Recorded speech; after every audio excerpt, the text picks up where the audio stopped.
Say it clear. Say it right. Say our name. Built this nation with our bodies and brains. You benefit, don't give us credit, say our name. We FBAs, foundational Black Americans. You want us to fight every time you in pain, but when it's time to vote for, silence remains. Yeah. They wanna be us, from the style to the hair, from the lips to the hips, body shaped in our glare. They cross borders, profit off the fight, civil rights paid in blood just to stand in this light. Asia to Africa, you walk through the door, but this land got a history you can't ignore. FBI fought it, still fighting today. Made room in the system that kept us away. You praise the same power that never chose you. Turn your back on the ones that broke chains just to move you. Say we don't know where we come from, that's wild. North to the south, this land raised my child. Built this nation with our bodies and brains. You benefit, don't give us credit, say our name. Say our name, say our name, say our name. We FBA, foundation law, Black American. You want us to fight. Every time you in pain, but when it's time to vote for, silence remains. We were renowned, check the glove for proof. Streetwear in Japan still mirror our roots. K-pop chase decade, study how we move. Rapper world language, everybody fluent.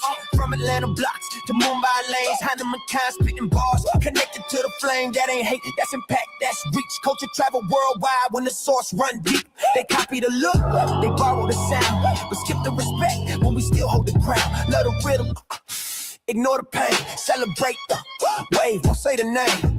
This was home, before permission, before approval, say our name. Nation with our bodies and brains. We benefit, don't give us credit, say our name. Say our name, say our name, say our name. We FBAs, foundation law, Black Americans. You want us to fight, every time you in pain, but when it's time to vote for, silence remains. Say our name, say our name, say our name. Say our name. Say our name. Say our name. Say our name. Don't need your respect. Never needed permission. We built everything when we weren't even seen as human. Biting the hand that fed you. Surviving on scraps. FBA stopped begging. We learned to build from scratch. Learn to build from scratch. Learn to build from scratch. Say our name. Say our name.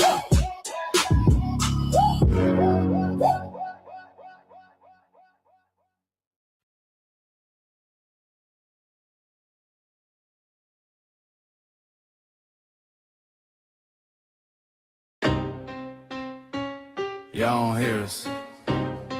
Pull up a seat and motherfucking listen.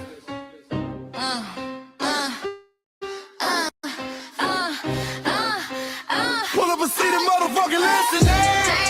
Pack your bag, time to go home. Talking crazy on our soil where our blood and bones grown. This our grind, we outside on it. While y'all fools on the outside looking, y'all show no respect to Black America, so leave. Hey. Y'all don't get it, so it's time to go home. Get the hell up out of America, take your disrespect and just fly on. Y'all don't get it, so it's time to go home. Get the hell up out of America, take your disrespect and just fly on. You landed on the tarmac, fresh off the boat. Talking about y'all building nothing, man, you choking on the note. My ancestors the reason that this country even breathes. Picked the cotton, built the White House, planted the seed.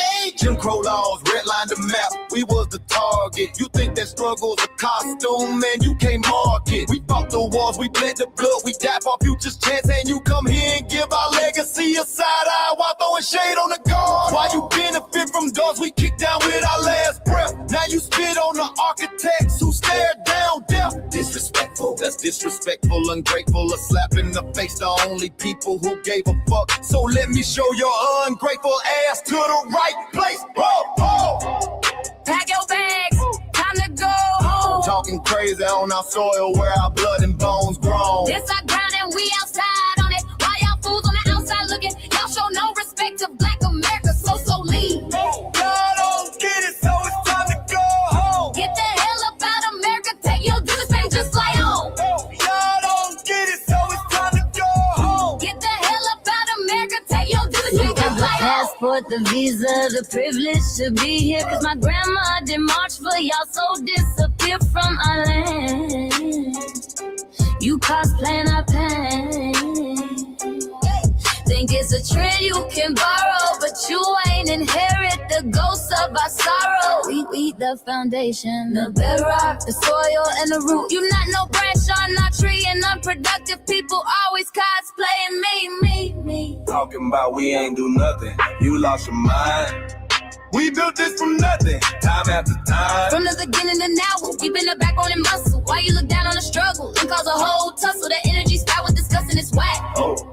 So let's make it clear, there's no turning back. This land is paid for in full. In blood, sweat, and tears, and dreams deferred. You don't get to come into a house we built from the dirt and telling Black America y'all ain't worth nothing. That's a violation. Facts. Pack your bags, time to go home. It's our soil on our soil where our blood and bones grown. Show respect, this our ground. Y'all just tenants on a leash. Or get the step. Show no respect to Black America, so leave. Don't get it, so it's time to go home. Get the hell up out of America, taking your business, I can just fly home.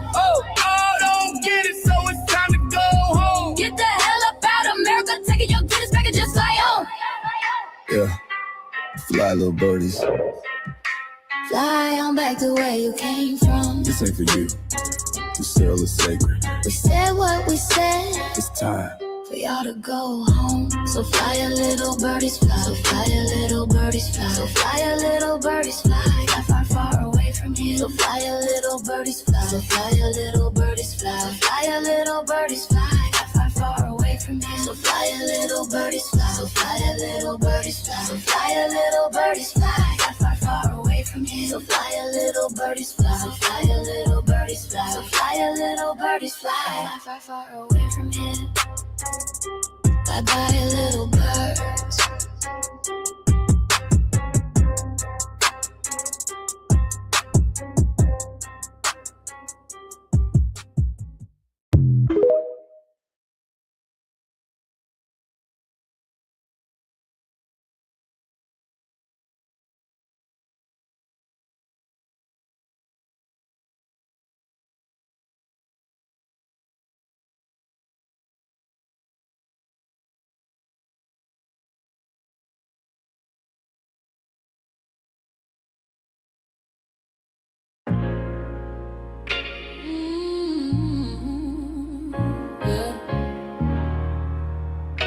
They thought we forgot, but we never forget.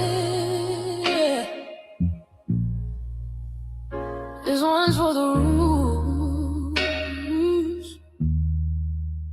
We built this land from dust and tears, 400 years, and we still here. They write new rules, but they don't see.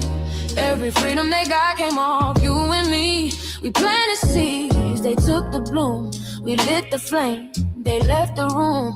But we back now, no disguise. The spirits woke, we realize all we want is what we earn. That sweat and blood, yeah, that table turn. You can't buy culture, can't fake that fight. This is our day, this is our ride.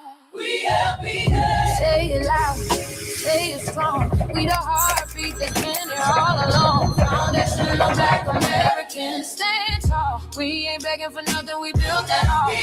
Born from pain and grace, you can see the truth written in our face. We the soul, the sound, to fight the flame. Foundational Black Americans, say our name. They love our rhythm, but they dodge our blues. Use our voice when it fits their news. They take our sound, but not our scars. We the backbone, we the stars. Now the valley is gone, the mask is clear. We see the game, we know it's here. No more silence, no more lies. We lift that flag and watch it rise. Rise up, rise up. We the ones that made this nation breathe. Our flames are power, our roots are trees.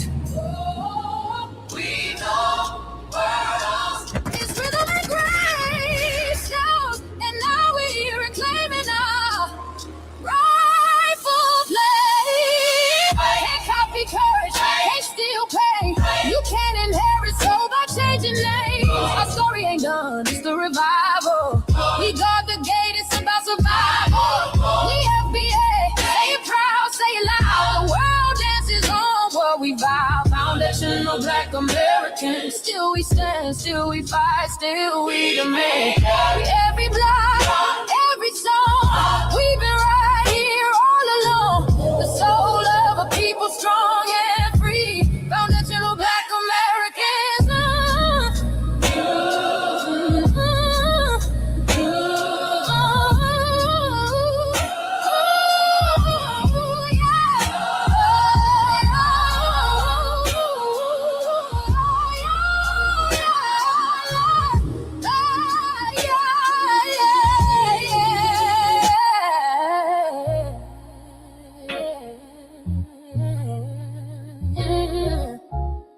We the first, we the rule, we the fire. Still rising, still here. Foundational Black American. We set the tone and they copy the cadence. Dance to our drums and deny the foundation. Wear the style but don't honor the source. Smile in the crowd and you distance and force. Say you not us but you rap like we breathe. Take the rhythm, then fuse the receipts. I ain't mad, I'm just holding the glass. Showing the mirror, now answer it back. I ain't here to cancel nobody. Just keep it honest, keep it solid. If you eat from the table we built, don't act surprised when we guard it. Do you like that? Do you like that? When I flip your sound and I ride like that. Do you like that? Do you like that? Do you like that? Cause that's how it feel when you borrow my culture. Then act like we never mattered. Hip-hop.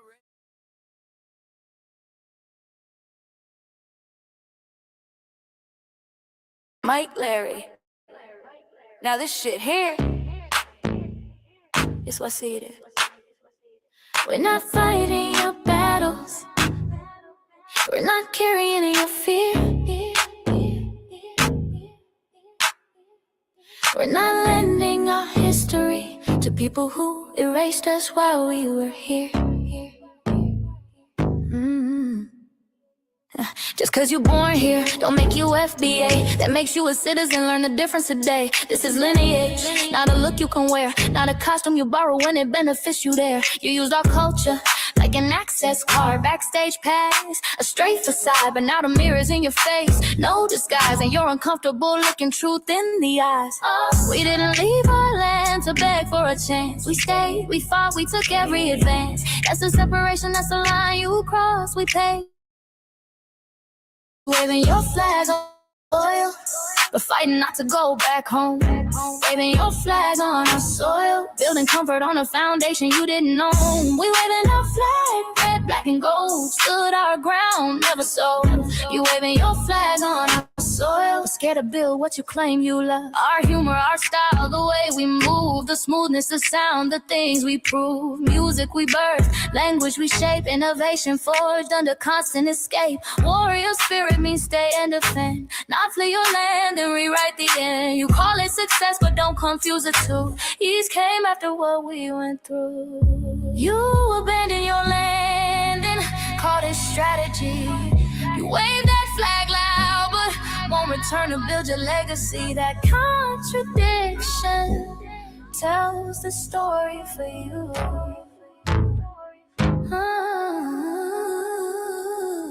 You waving your flag on our soil, we're fighting not to go back home. We waving ours where we were forged. every inch earned, every brick known. We can't be deported, and that truth changes everything. We can't be deported, and that truth changes everything. We know who we are, and now we see who you are too. Just because y'all born here doesn't make you FBA at all. It makes you an American citizen. It's biologically impossible to be us because it's a lineage, not some damn costume you can just put on to look cool. You immigrants and immigrant Americans has used our culture as an access card, a backstage pass to our culture. Now y'all have to look in the mirror. Our sense of humor, the aesthetics, mannerisms, the style of dress, the smoothness, the creativity, our genres of music, innovativeness, our slang, our warrior spirit by staying on our homeland and fighting and not fleeing to somebody else's land to beg for a better life and shit on the very people who fought to have us there. That's who we are. And we know who the hell y'all are waving your flag on our soil and fighting to make sure y'all don't go back.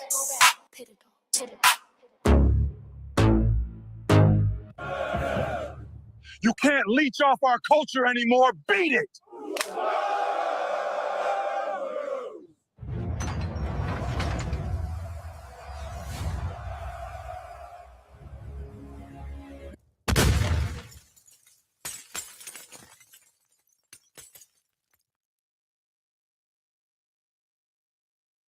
Mike Larry, man, you did it again.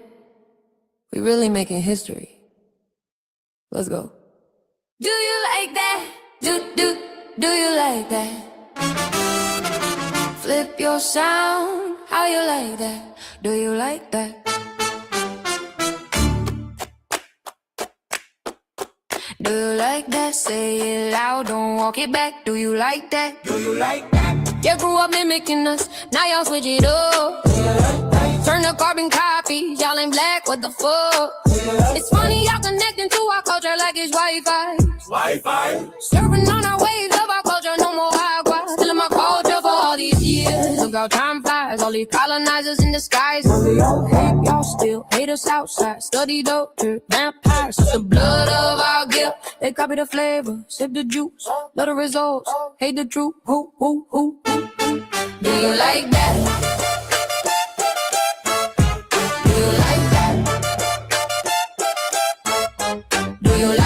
Flip your sound, how you like that?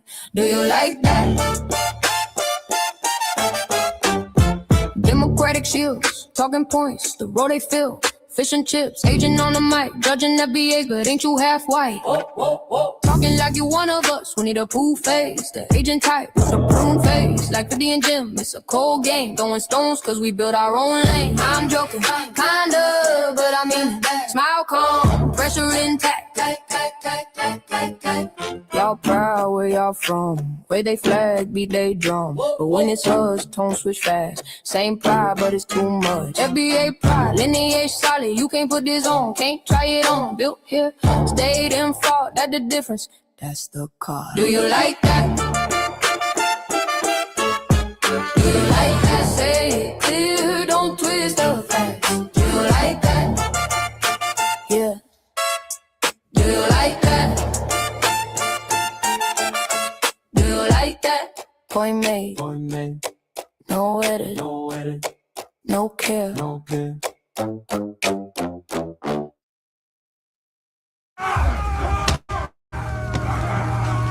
You know, erasing history is something that you have to do when it comes to conquest, domination, and destroying a people. If people knew who they were, what they were, and what they were capable of in the past, they will understand what they have a possibility or a likelihood of doing in the future.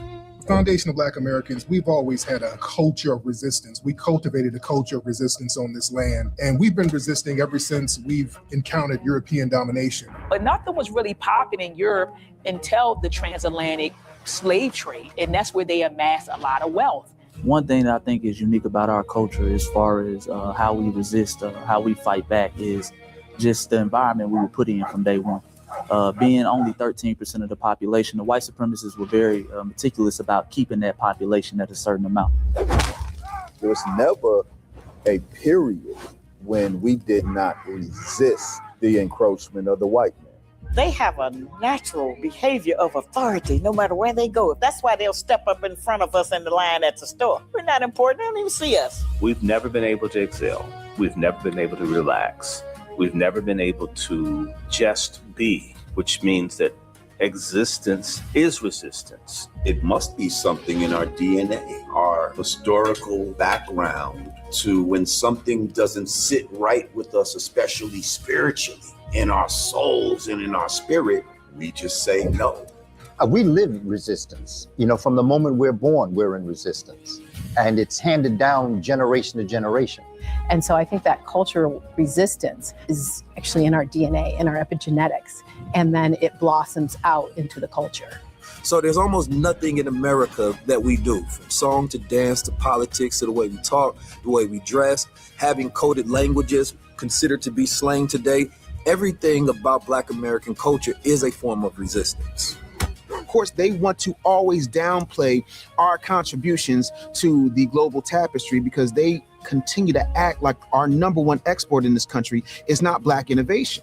Everyone understands that our resistance has been the cornerstone of what foundational Black Americans have always done. We are the life that breathes everything into this nation. The further back you go, the further Black you go.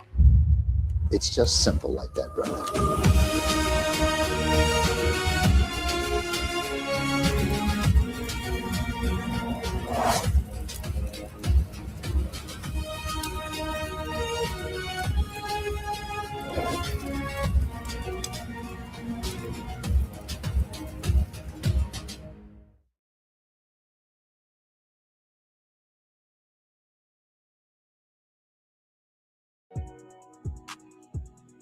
Introducing the B1 Rolodex, the easiest way to search for and support FBA and B1 businesses.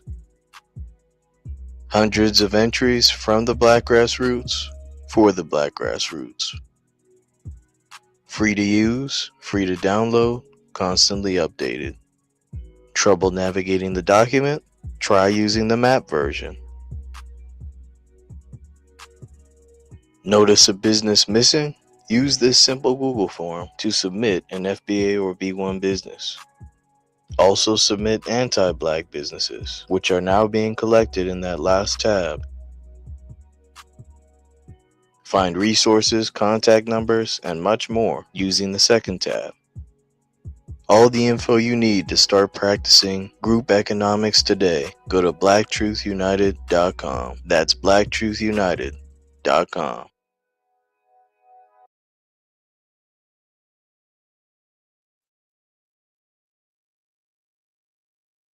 Greetings, ladies and gentlemen, and welcome to Season 11, Episode 42 of Shabakas Black Experience Enhanced in conjunction with Frontline Black News. I'm your host and co-executive producer, Shabakas and Corey. We're joined by our other co-executive producer, the one and only Che and Krumah, up out of Denver, Colorado, out of the Mile High City, and put the ponies back in the barn. And I'm coming to you. Bottom of the hole to shit where they belong. Well, they definitely shipwrecked. You'll get no argument from me, sir. You know, I'm saying only an idiot would argue with undisputed truth. Okay, and also too, ladies and gentlemen, where we're going to be starting in the future is that we're going to be having our Coon of the Week Club. Okay, let me make sure I got this here right. Yeah, okay, we're going to be having the wait a minute. Okay, what did I say, Brother Che? We're going to be having the Yasa Boss of the Month Club like Joe Lewis did, and boxing with his Bum of the Month Club.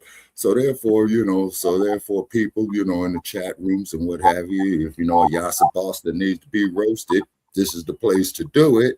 Okay, and then also too, the air date of this episode is May 26, 2026. Okay, and then on top of the Juneteenth is ours. That ain't for no other group.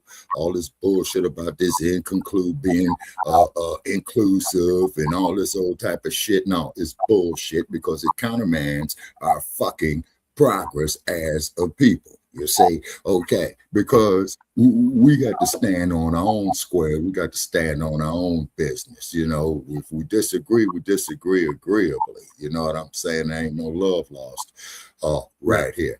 Okay, so I'm going to turn it over to Brother Paris. He's going to go over, you know, our itinerary tonight.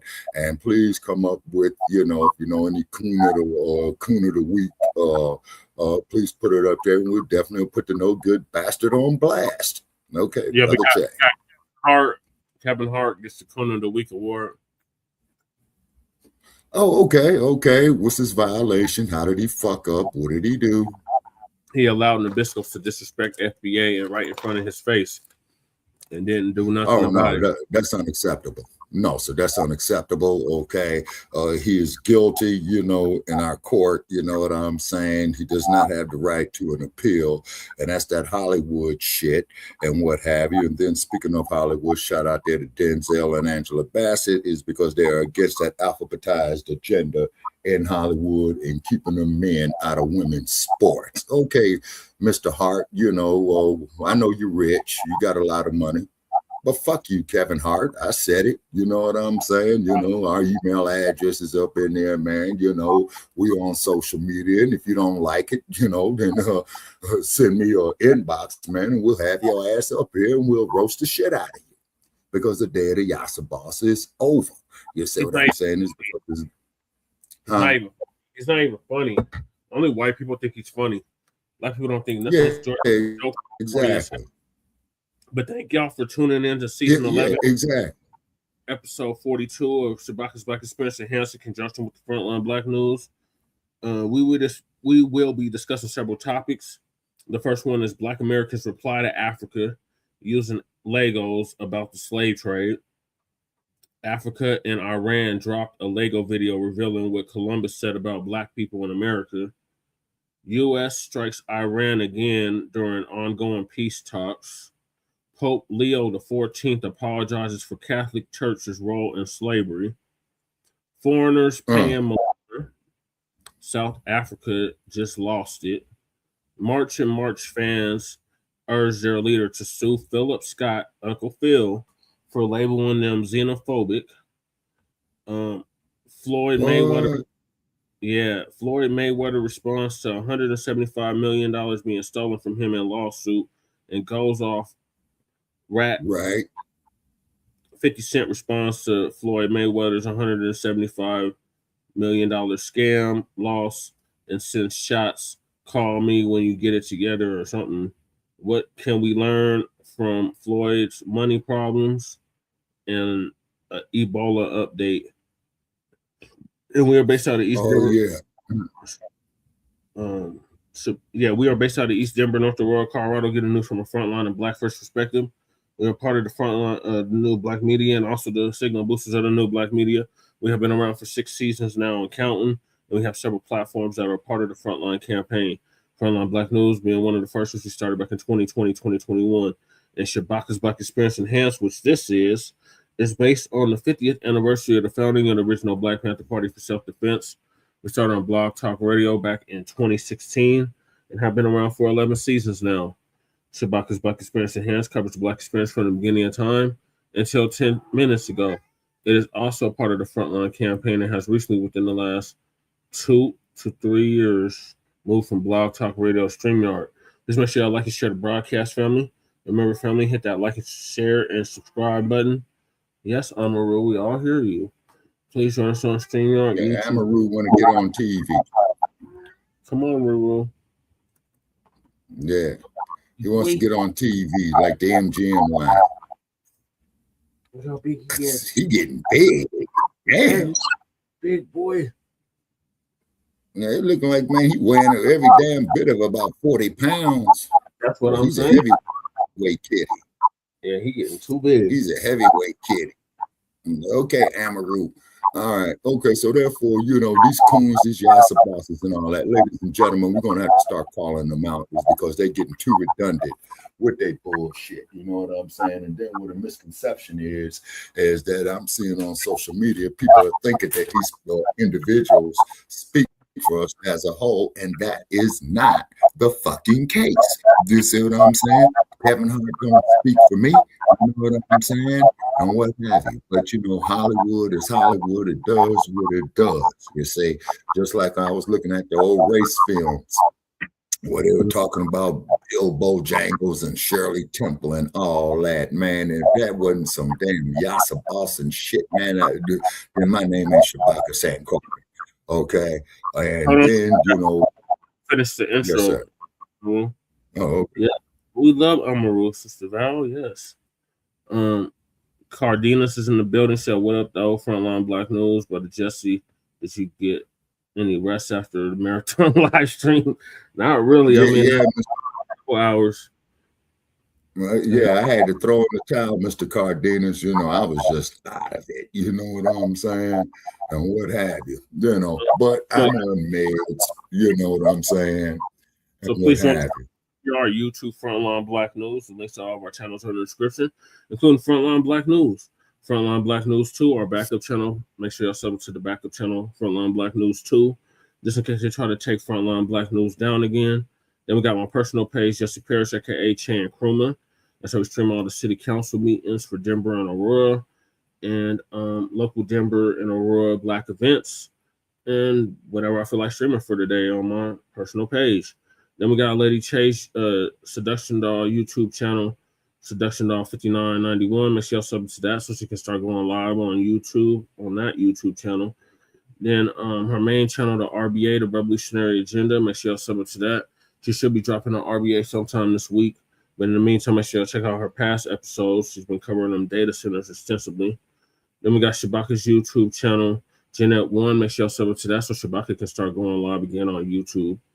Then we got our cousin or local star out the Bay Area, Jay Militant. Make sure y'all sub to his channel. Hey, Jay.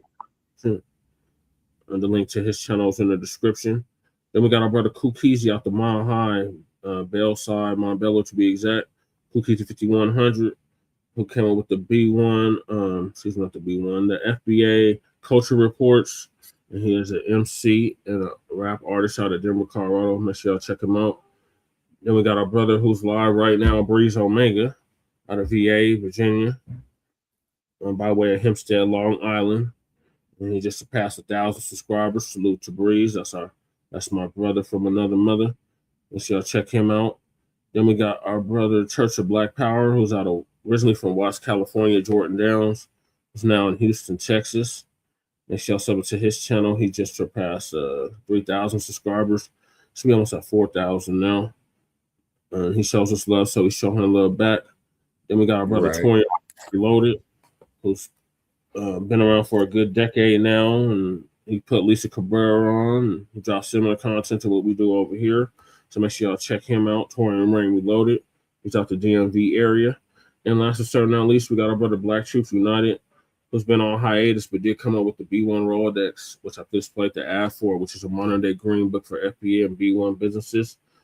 And yours truly is in it. And the link to submit your business to the Rolodex is in the description. And the link to the Rolodex itself is in the description. Then we got Council the Congressional Black Caucus and create a foundational Black American caucus. Sign the petition. The link is in the description, unless it's been long overdue. Then we got the Anti-Reparations Fund link with the J6ers are applying for to get reparations for them storming the Capitol. Well, we can apply for it too. So the link to that is in the description. Were you the target of politically motivated actions by the Biden DOJ? Was the Biden DOJ weaponized against you? Yes, especially for that jabby jab. So yeah, we can yes, sue that. Then we got it's call to action in New York. Make sure y'all submit those letters and those emails and get that Freedmansboro off the ground in New York State and get them reparation checks out immediately to New York Freedmen. And the links to that is in the description. Then we got Lady Chase GoFundMe. The link to her GoFundMe is in the description. Donate to that if you haven't already. Then we got standing with our brother Joshua, who put hands and feet all over that Nabisco Chut the Bussy and caused him to shoot himself after he shot our brother Joshua. So we're standing with Joshua and family after the shooting from Dalton, aka Chut the Bussy. And the link to his GoFundMe is in the description. And then we got Stop Netflix from releasing damaging docu-series about Michael Jackson. Exactly. Petition. The link is also in the description. Then we got myself. Support me, Jesse Parrish, for House of Representatives in the state of Colorado for House District 8. I don't know why my background isn't working right, but y'all get the memo. I am on the ballot for office here in the state of Colorado for House District 8, House of Representatives. And the link to my website is in the description. And then we got copyright. Okay. Then we got copyright. Disclaimer on the Section 107 Copyright Act of 1976. Allowance is made for fair use for purposes such as criticism, comment, news reporting, teaching, scholarship, education, and research. And I do not own the rights to the music. And if you don't understand racism and white supremacy, what it is and how it works, everything else you think you understand will only confuse you. In all 9 areas of human or people activity, 9 or 10 areas of human people activity, and that's economics, education, entertainment, labor, law, politics, religion, sex, and war, and some say health and nutrition. In all 9 or 10 areas of human or people activity, and that was by Mr. Neely Fuller Jr., who transitioned exactly a year ago, or over a year ago now, at the age of 95, ProduceJustice.com. I showed y'all the book, the Compensatory Code Concept book for victims of racism and white supremacy. Produce justice. In other words, replace this global wicked system with a system of justice, which guarantees that nobody's mistreated and those that need the most constructive help get it in a constructive manner. And when you, a Black person, are captured by any white soldier, you must never fuss, fight, or flee. Comply and defend yourself in court, also by Neely Fuller Jr. ProduceJustice.com. And last but certain not least, we got our master teacher, our queen, master teacher, warrior, scholar, Dr. Frances Cress Wilson, who transitioned exactly a decade ago at the age of 80. It would have been 90 a month ago. And she's the one that racism, white supremacy is conscious and subconscious behavior to maintain white genetic survival, to prevent white genetic annihilation. And shout out to our FBA brother Tariq Nasheed out of Los Angeles, California, for paying for her funeral, along with several others. So those are the topics. Make sure y'all hit that like and subscribe button. All right, Shabaka. The first one is a Legos video. It's Black Americans responding to Africans about the slave trade. Okay.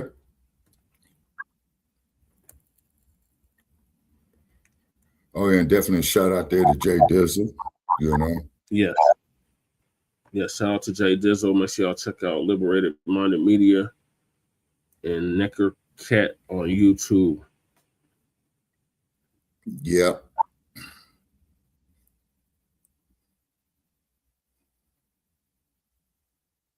All right, so here's the video.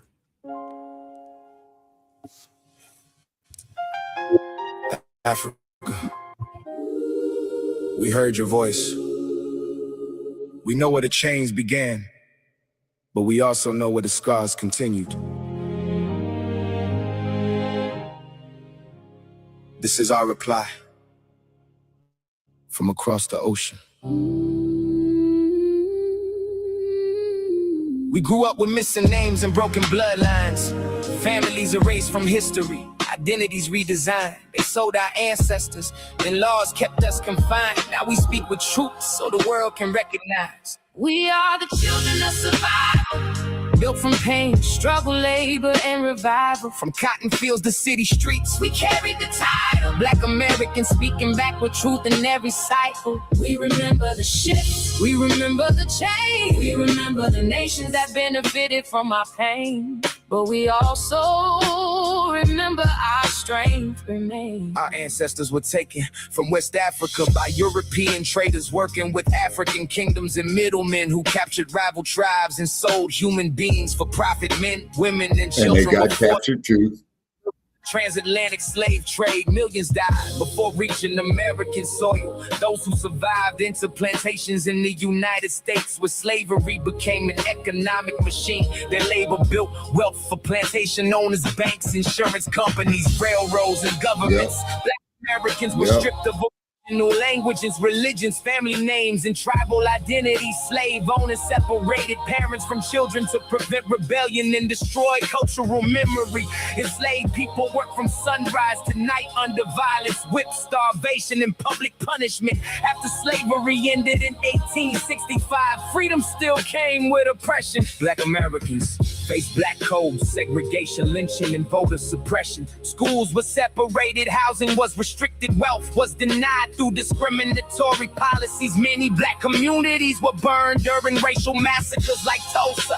Even after military service in American wars, black veterans returned home to racism and unequal treatment during the civil rights movement. Leaders marched, protested, and died, demanding equal rights under the law. So when Africa speaks about the slave trade, understand we carry the consequences every generation. Our music, culture, language, and identity were created from survival inside a nation that profited from our ancestors' suffering. This history is not entertainment for us. It is inherited trauma mixed with resilience. We search for roots they buried deep below, trying to rebuild what the slave ships stole. Different accents, same blood in our souls, separated by ocean but connected through the struggle. We are the children of survival, built from pain, struggle, labor, and revival. From cotton fields to city streets, we carry the title. Black Americans speaking back with truth in every cycle. We remember the ships, we remember the change, we remember the nations that benefited from our pain. But we also remember our strength remains. Yeah, some black Americans feel anger toward Africa because history taught us that some Africans participated in capturing and selling other Africans. That truth cannot be ignored. But we also understand colonial powers expanded greed, warfare, and division across the continent.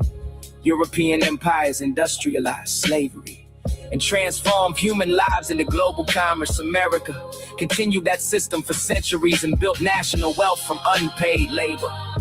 Today, many black Americans still face inequality in education, healthcare, policing, employment, and generational wealth.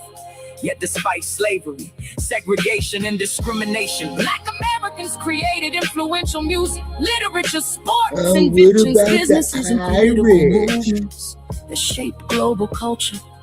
We turned suffering into influence, heard around the world. This reply is not about hatred toward Africa. It is about honesty. We want acknowledgement of every side of the history. We want understanding instead of silence. The descendants of enslaved Africans in America are still searching for connection, identity, and healing after centuries of displacement. No more hiding history. No more. No more rewriting pain. The truth belongs to every generation. Africa and Black America must speak openly so healing can begin. We survived the shifts, we survived the chains, we survived the laws designed to keep us restrained. Now the descendants speak with the voices they could not contain. From Africa to America, the story is connected forever. The wounds are real. The so is the bloodline. Black Americans reply not with silence, and Roebuck was black, but with remembrance. You tell us remember Africa, but how do we remember a home that helped sell us away? This is the anger they never let us be speak. held accountable too for allowing themselves to get their heads bumped. You say we lost our roots in America, but some of those roots were cut before the Brother Jay, who did the graphics on this right here? This is some good work. That pain never disappeared.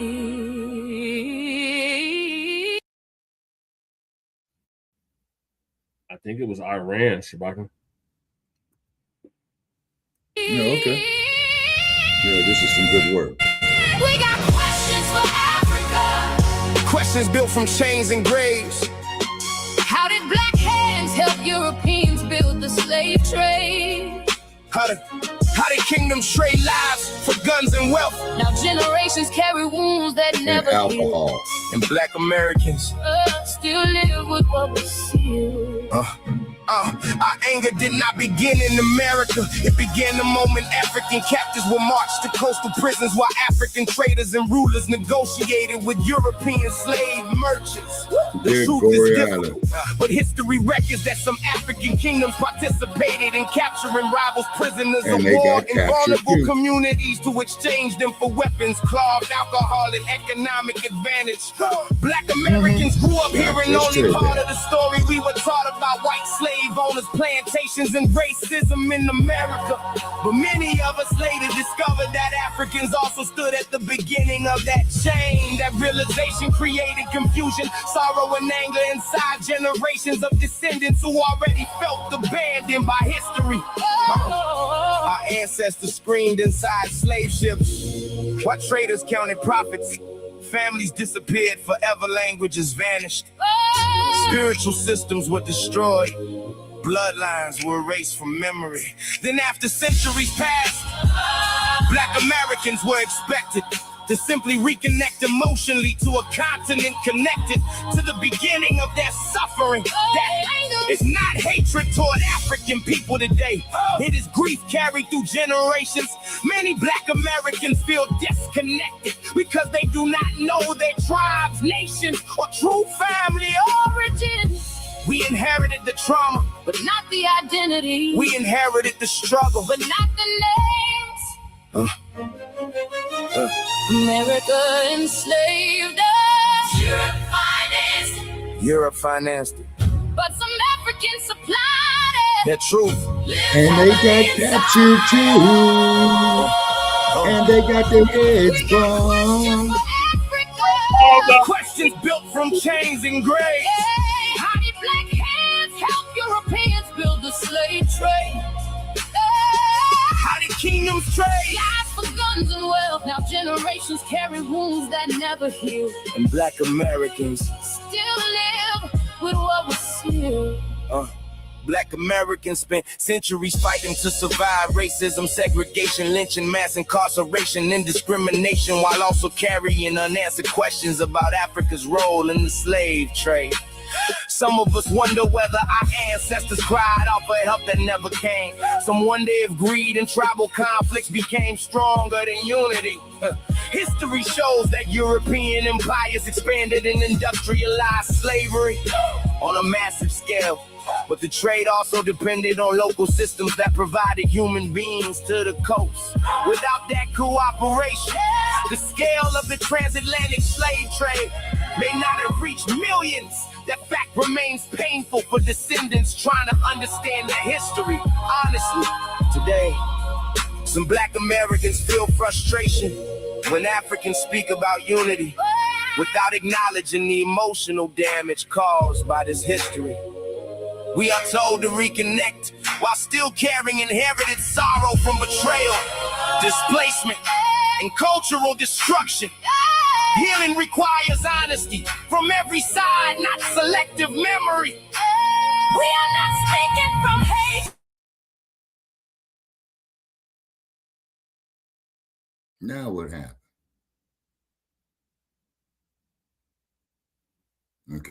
Resistance and isolation from ancestral origins. That pain still echoes through generations. Searching for truth. No more incomplete history. No more incomplete history. No more silence around responsibility. Truth is uncomfortable, But truth is necessary for healing. We remember the ships. We remember the chains. We remember who bought us and who helped send us away. that pain Still lives in Black America today. This is not revenge. This is not revenge. This is remembrance. This is not revenge. The descendants are finally speaking with honesty history tried to bury.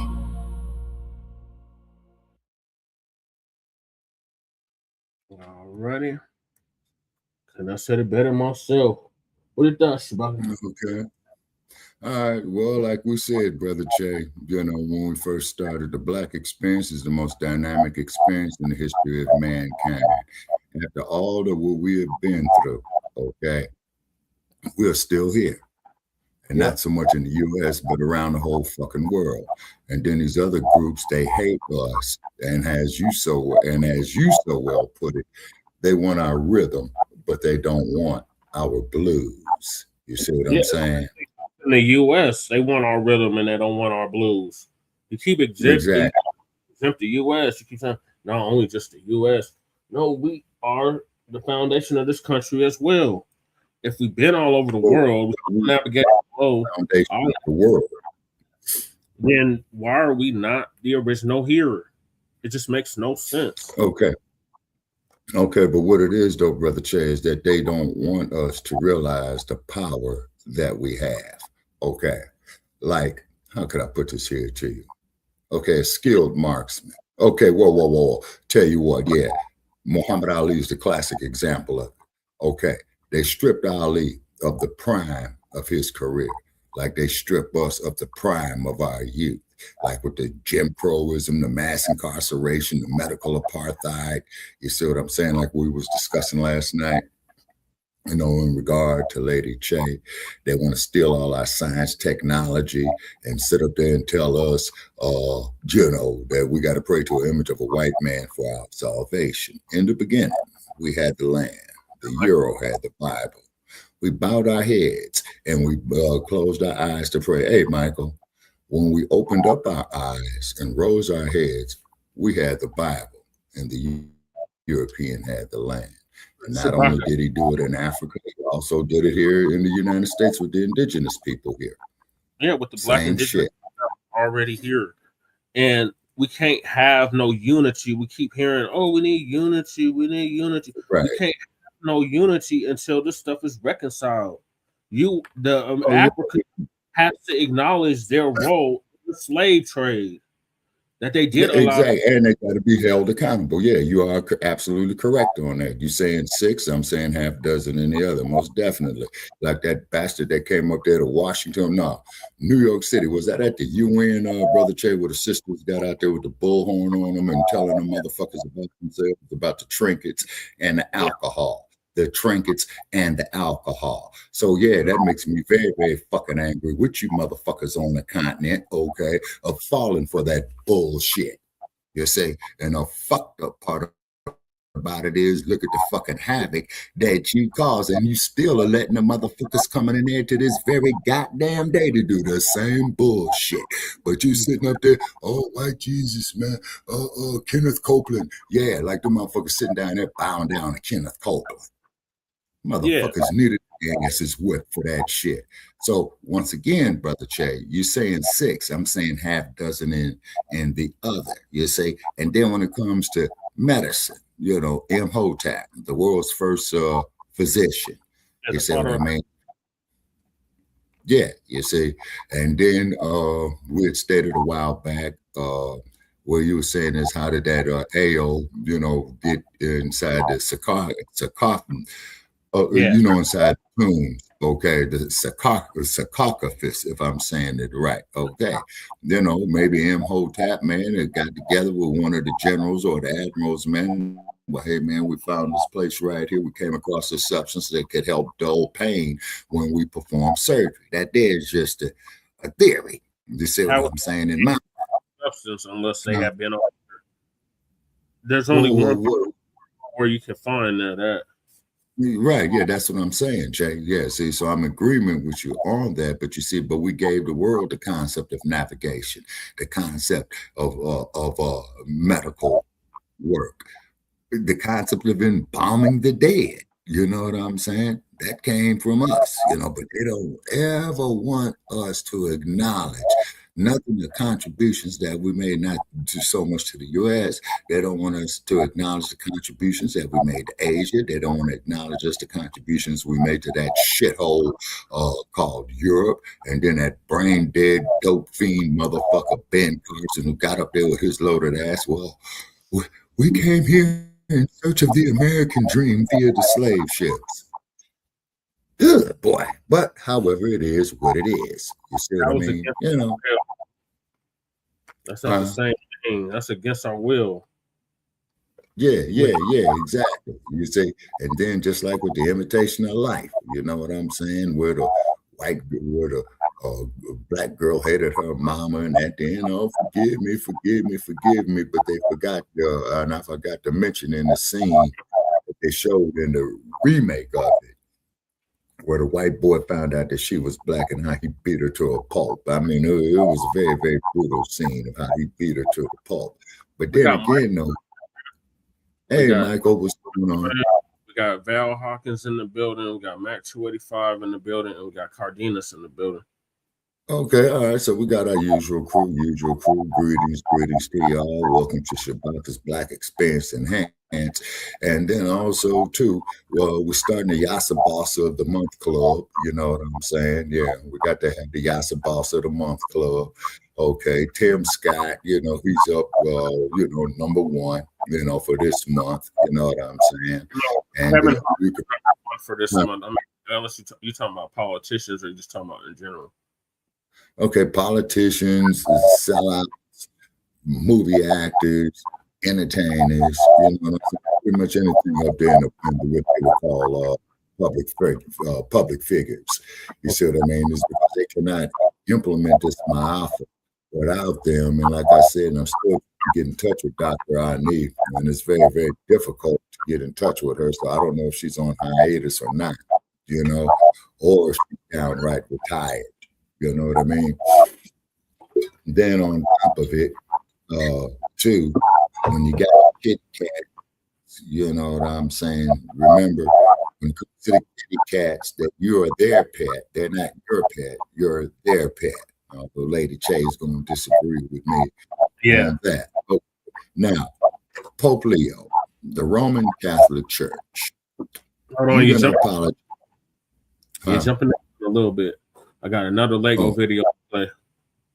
All right, let's come up with the other Lego video. Okay. Trump needs to issue exactly, Michael. Yep. That's wait a minute. I think he can do it through the executive branch, Michael. I think Trump can do it through the executive branch. Yeah. So this next one is about basically it's Africa and Iran dropped the Lego video revealing what Columbus said about black people in America. Okay. Well, he was a drunk. What did that drunk bastard say? That we were already here. But let's see what the Lego video said. This is not fiction. This is own journals. The African presence in America existed long before slavery. The evidence has always been there. Read the record. The journals hold the record, documented and sealed. Columbus wrote the evidence that centuries concealed. Black people stood in America before the chains were made, before the slave ships loaded, before the auction and the trade. Columbus saw the evidence, he wrote it with his hand. African civilization, African civilization had already walked this land. Yeah, in 1492, Columbus crossed the Atlantic under Spanish Royal Commission. He arrived along the shores of the Caribbean on a formal exploratory mission. The indigenous Arawak people of Hispaniola provided them with direct information. They reported that black men had come from the south and reached the nation. Columbus recorded this testimony inside his ship log as a phone journal entry. Black men had arrived before him and were trading gold across that open territory. The spear tips those African men carried were forged from a substance called guano, a blended alloy of gold, copper, and silver identical to what West Africans were trading. Columbus collected samples of this guano metal and transported them to Spain for testing. Portuguese royal metallurgists examined the material and confirmed the composition numbers matching. The same formula produced in Guinea, West Africa. The same precisely measure ratio. Gold, copper, and silver combined and documented. This was evidence, not a scenario. The Mali Empire dispatched Abu Bakr II across the Atlantic in 1311. He abdicated his throne and set sail, commanding 2,000 boats and vessels. Ibn Khaldun, the North African historian, preserved this expedition in formal written record. Abu Bakr II departed westward, and that documented account has never been ignored. The journals hold the record, documented and sealed. Columbus wrote the evidence. Columbus wrote the evidence that centuries concealed. Black people stood in America before the chains were made, before the slave ships loaded, before the auction and the trade. Oh, Columbus saw the evidence. I'm out and see water. African civilization had already walked this land. The Olmec civilization of ancient Mexico carved African facial features directly in the stone. 17 giant basalt heads identified, broad noses, full lips. Standing alone. Ivan Van Sertima published his academic research findings in 1976. It came before Columbus. Documented scholarship the academic world could not fix. Levanta, Santa Rosa, and Treasure, colossal heads is permanent testimony. African physiological characteristics preserved in ancient Mexican stone. Without ceremony, Columbus on his second voyage, recorded edition, no accounts of black populations in the region. Indigenous tribes across multiple Caribbean islands gave consistent testimony without deviation. Harvard University scholar Leah Weiner published his 3-volume research in 1920. Africa and the discovery of America. Linguistic evidence documented clearly and openly. He traced many vocabulary rooted in West Africa, embedded inside indigenous American languages. Mandinka was confirmed inside Caribbean and Central American tribal passages. The Mandinka people of the Mali Empire sailed westward centuries before Columbus reached any shore. Persian geographer Al-Idrisi in 1154 mapped African civilizations, trade routes, and more. He documented maritime networks across the African continent with verified academic precision. African ocean navigation was advanced. Crossing open water was an established decision. Columbus wrote it down. The journals carry all the proof. Black people were already present, and that remains the truth. The Bon and Anno confirmed transatlantic African contact. The Olmec heads preserve African features in stone. Abu Bakr to sail west in 1311. Ibn Khaldun recorded it. Leah Weiner documented it. Al-Idrisi mapped it.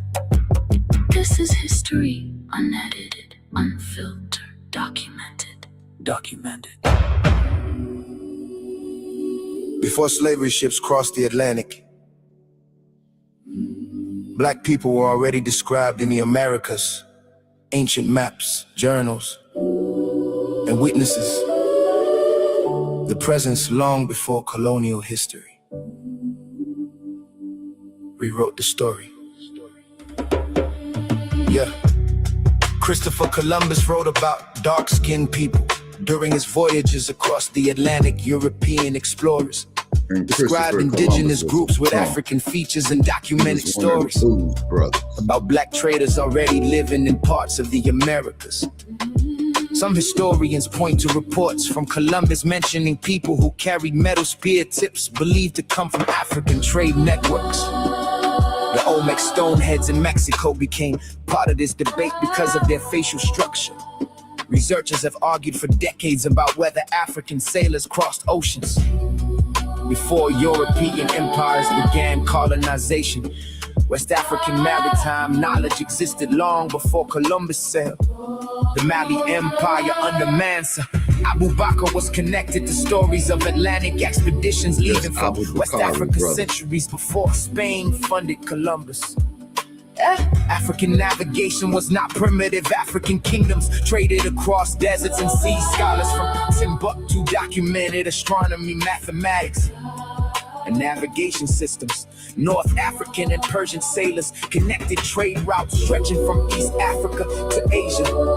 Long before colonial Europe claimed global discovery. Now I'd like to ask Michael on some of that When there, brother. Europeans arrived in the Americas, they encountered civilizations already established. Colonial governments later rewrote history to remove African influence and justify slavery. European powers needed Africans to prepare, disconnected from civilization, so the slave trade could expand without resistance. Textbooks reduced African history to chains and plantations while ignoring empires, libraries, engineers, sailors, and explorers. The transatlantic slave trade then became one of the largest forced migrations in human history.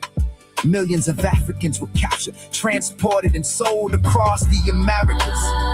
Entire cultures were broken apart, but African traditions survived through language, music, religion, farming techniques, and resistance movements. History was edited by conquerors. The records that survive tell another story. Africa was never absent from world civilization. Its people were connected to global history long before colonial rule. Black history in America did not begin with slavery. That is the truth. Many systems tried to bury African civilizations existed before colonial borders. African knowledge crossed oceans before modern empires. Empires. The past is larger than the version taught in classrooms.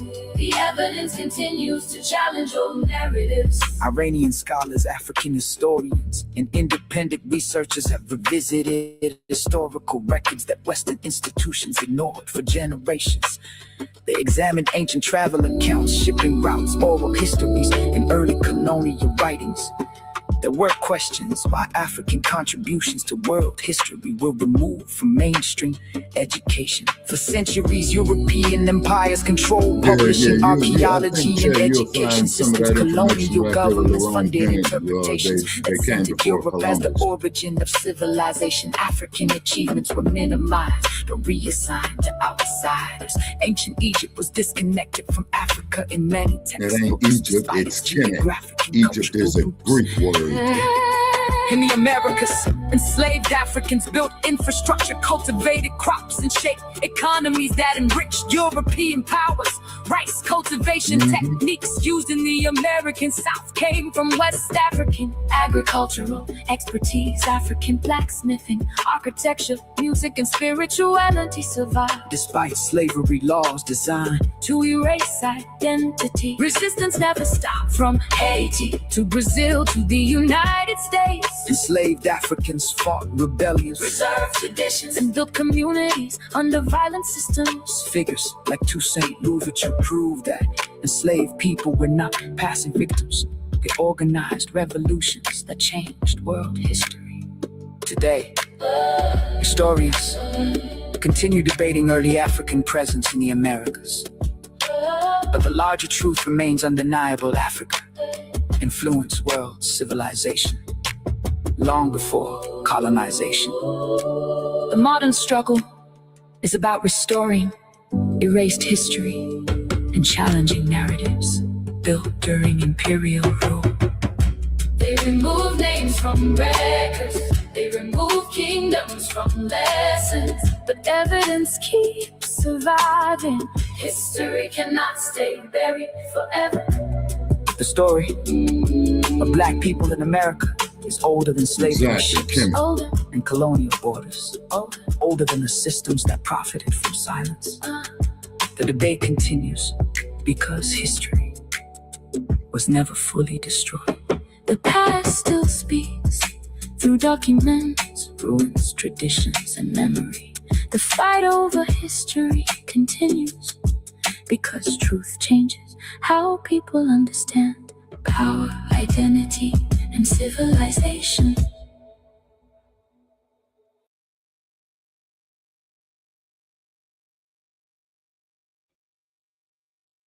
All righty.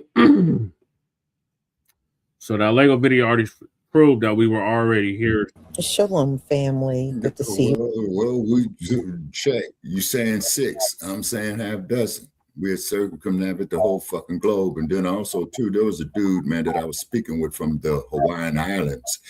Born and raised there, right? And he was saying, hell yeah, he was saying, hell yeah, y'all got a whole lot of history in Hawaii, And then, what was the cat that they suppressed? I think it was King Kamehameha. They suppressed him is because I think His Majesty the King and his royal family was acknowledging that. You see what I'm saying? But we still got one missing link, you guys. And I have to say, now you know where I'm getting ready to go with this missing link. This is for the sake the C curve. So the C curve. Okay, I have to mention the C curve. Those are Siberians, Shabaka. You always mention this shit. I give you the same answer. Those are $5 Indians. $5. They're not indigenous lands. If they were so indigenous, they wouldn't be getting deported right now as we speak. They're deporting people on them goddamn reservations right now.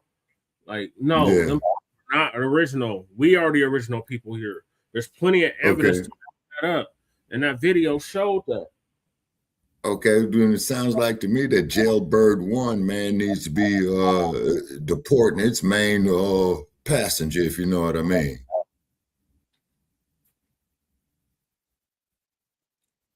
Yeah. On Jailbird, who's the main passenger on Jailbird 1? Yeah.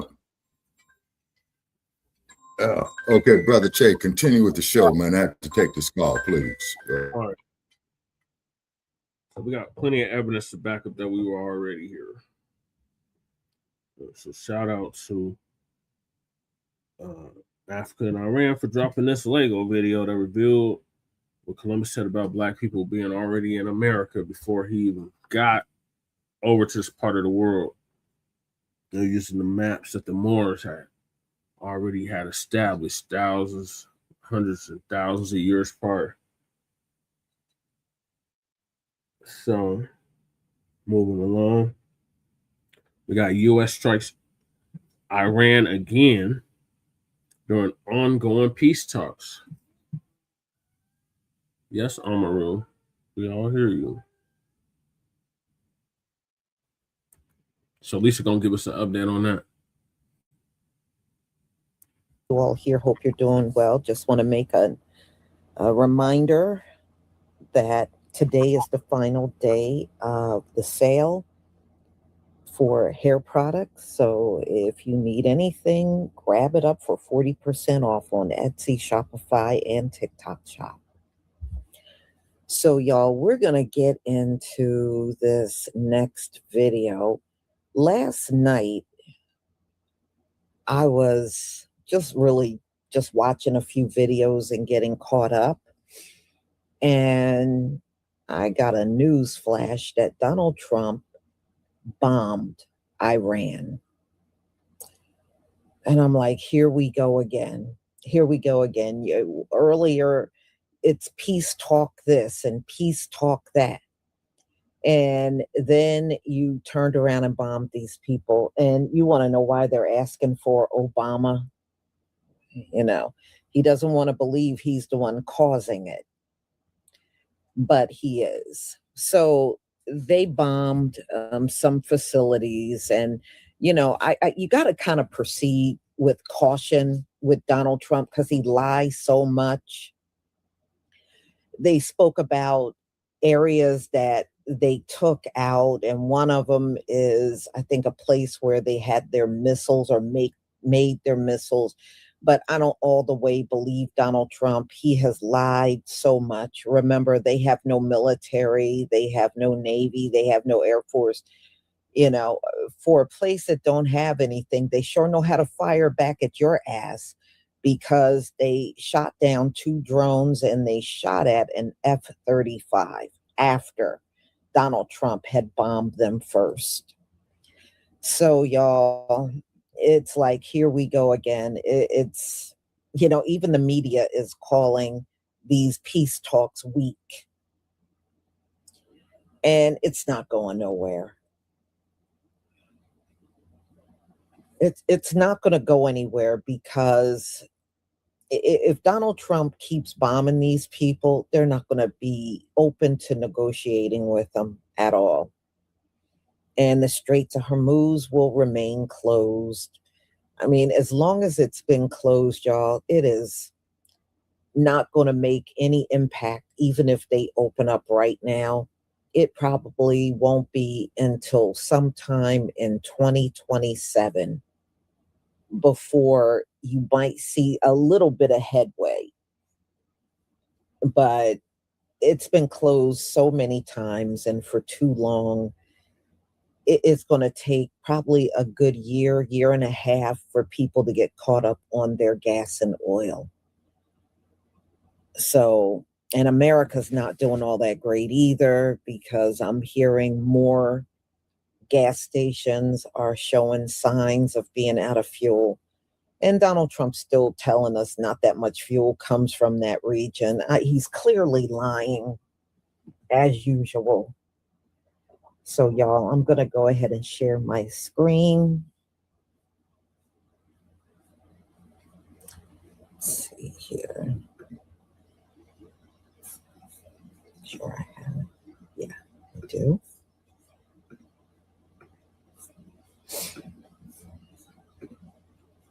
Please give me a 1 if you can see my screen.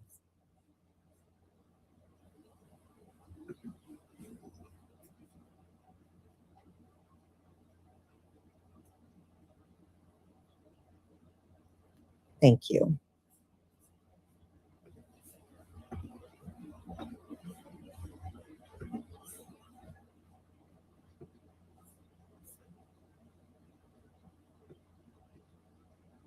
So, Donald Trump decided to conduct a military strike against Iran today in the name of self-defense.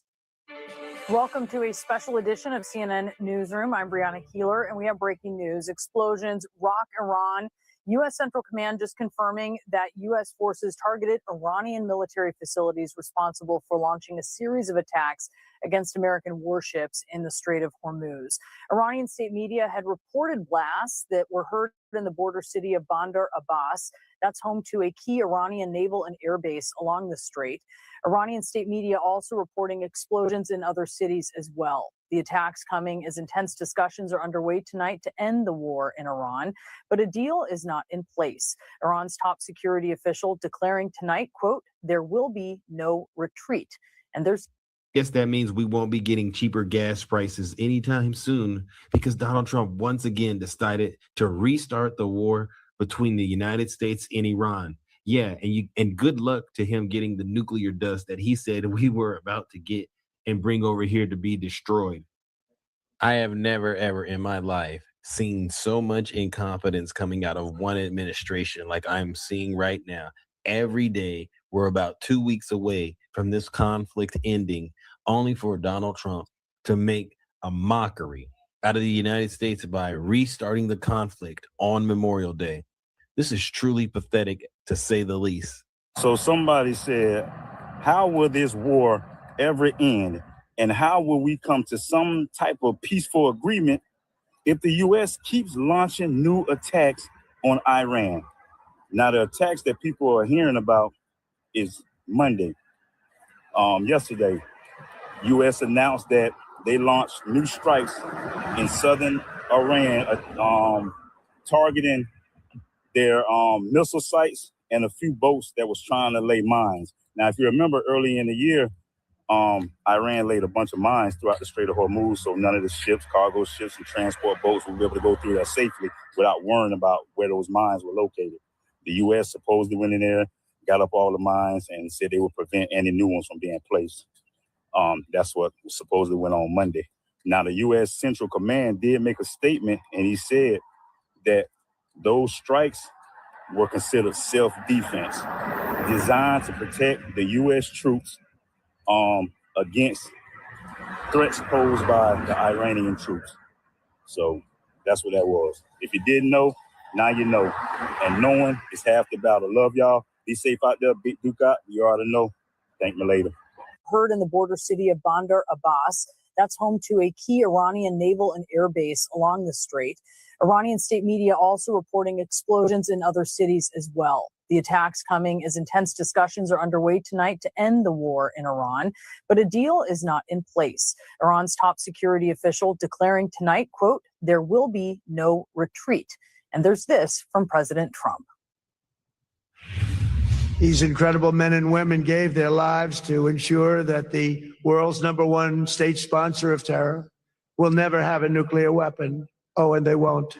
Well, after weeks of intense diplomacy between the U.S. and Iran, these overnight strikes by U.S. forces really threatens this already fragile ceasefire between Washington and Tehran, who did seem to be heading towards some kind of an agreement to end the war.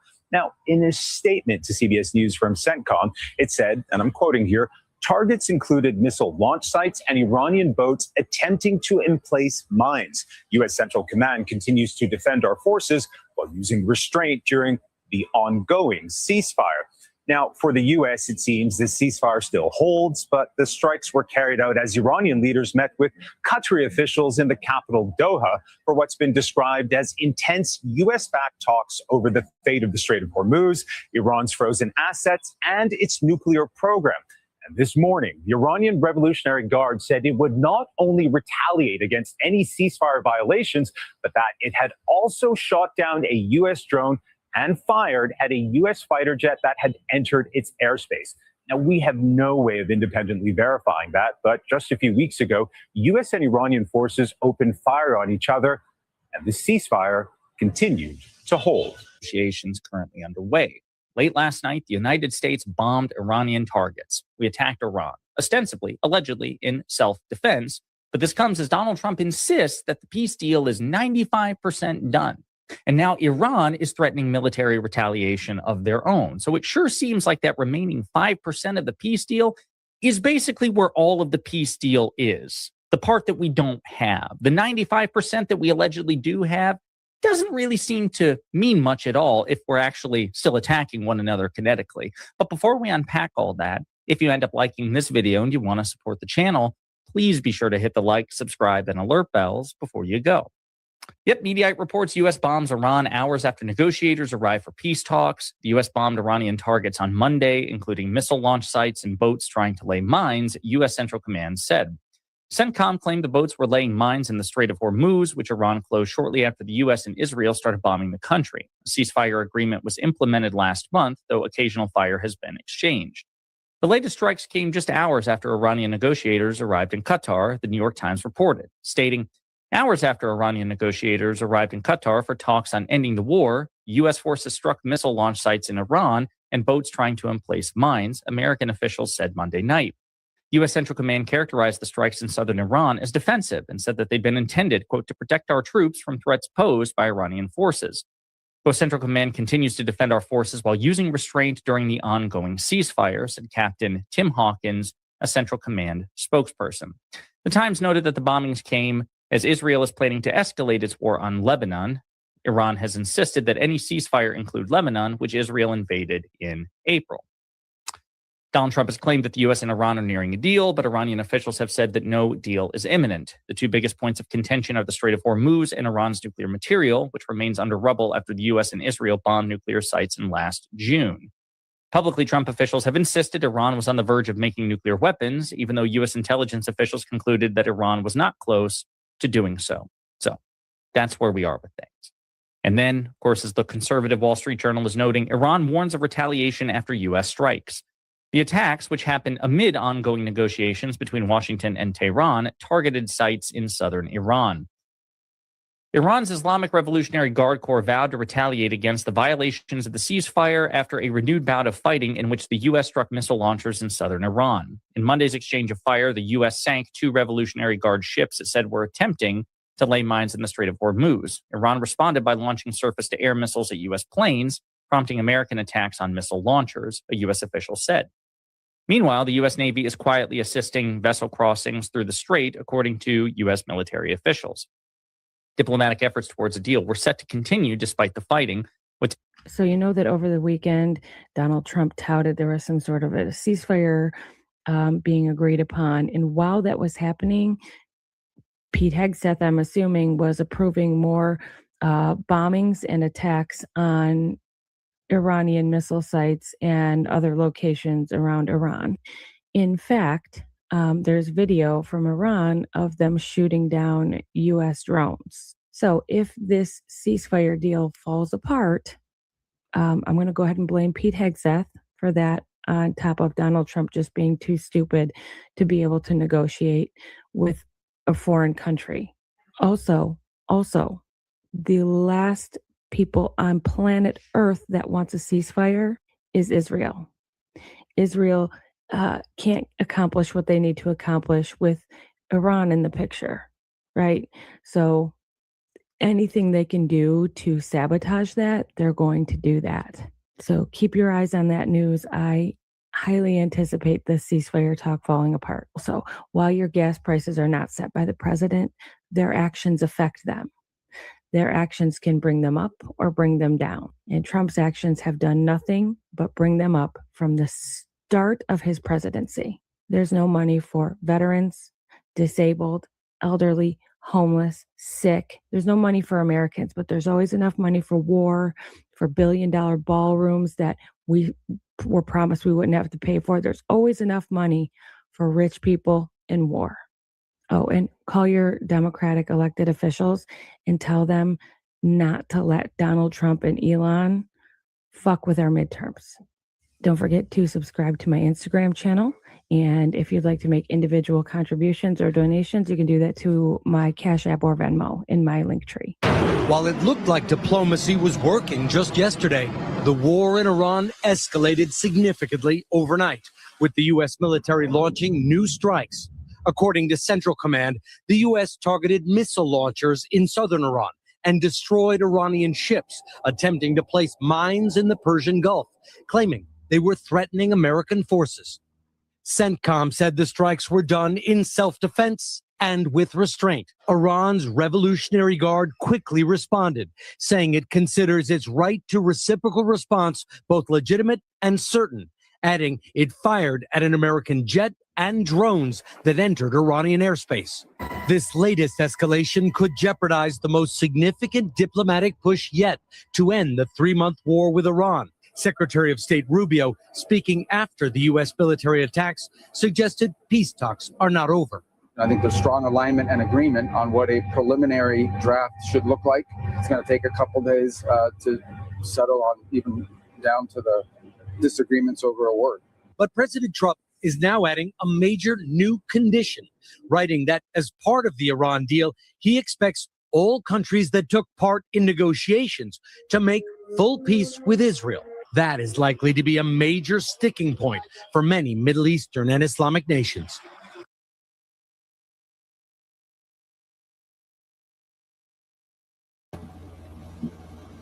Well, y'all, I'm not looking for these talks to go anywhere. I'm really not. I mean, I think they couldn't be more further apart in ending everything. And, you know, we are in those times where America's going to be in these wars and there's no way out of it for them. You know, the time of this place is over, and y'all, with not enough oil and gas to go around, it will surely tank America. It will. If you want to watch a country decline down to nothing, take their gas and oil. That will do. Just that alone will do it. So, y'all, I'm going to go ahead and conclude. Thank you so much for being here. Thank you for your support. And be on the lookout for my upcoming lives. Shalom, family.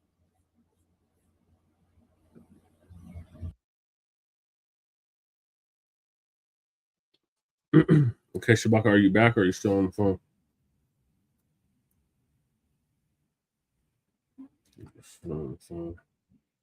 Oh, U.S. back at it again. What the hell? How you gonna say you want to have peace, but then you gonna bomb them during these so-called peace talks? Like, Except he has said he's more than likely responsible for this shit. The dump don't know what the hell he doing. It is what it is at this point. I guess we'll keep y'all updated on this. So moving along, we got Pope Leo the 14th apologizes for Catholic Church's role in slavery. Does that mean they're going to cut reparations checks? So Lisa going to give us an update on that as well. Is verbalize.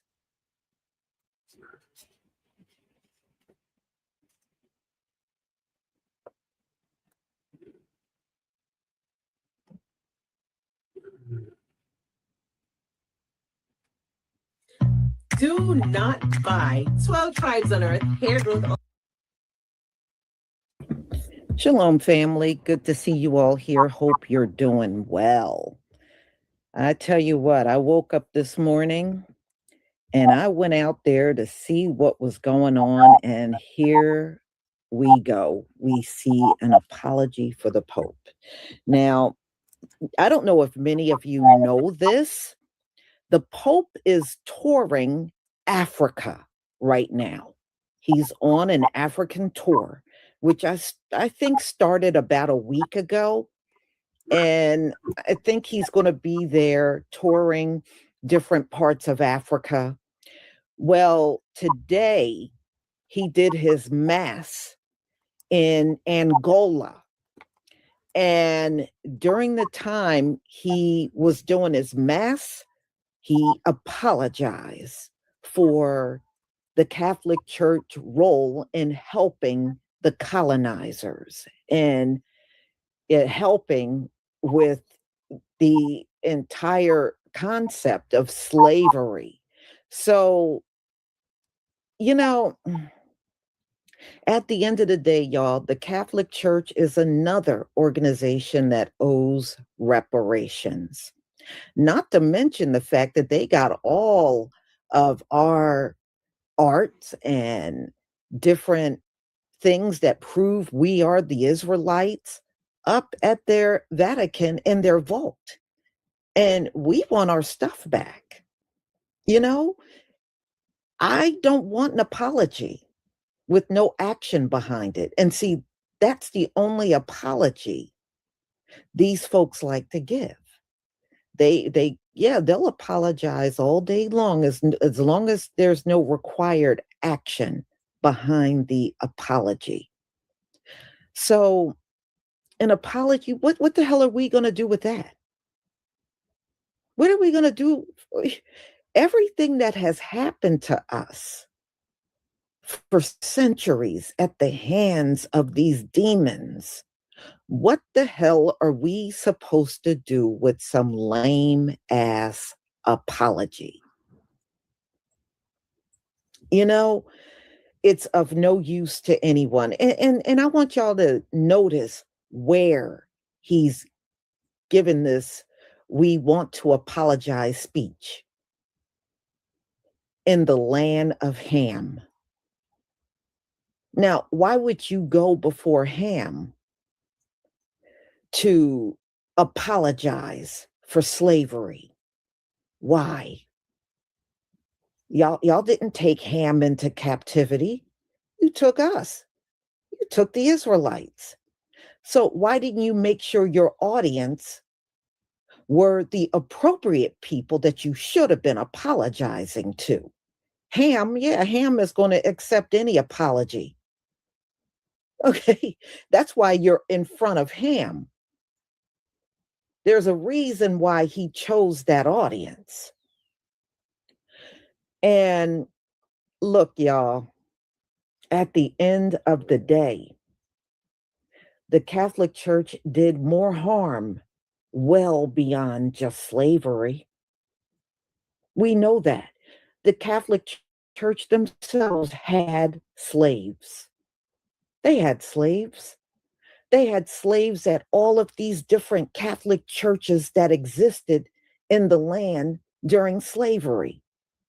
Every last one of them had slaves. All right. Remember, they've been around for a long time, even in this land. And they had slaves. They had slaves. So I don't know. How do you just stand there and ask for forgiveness?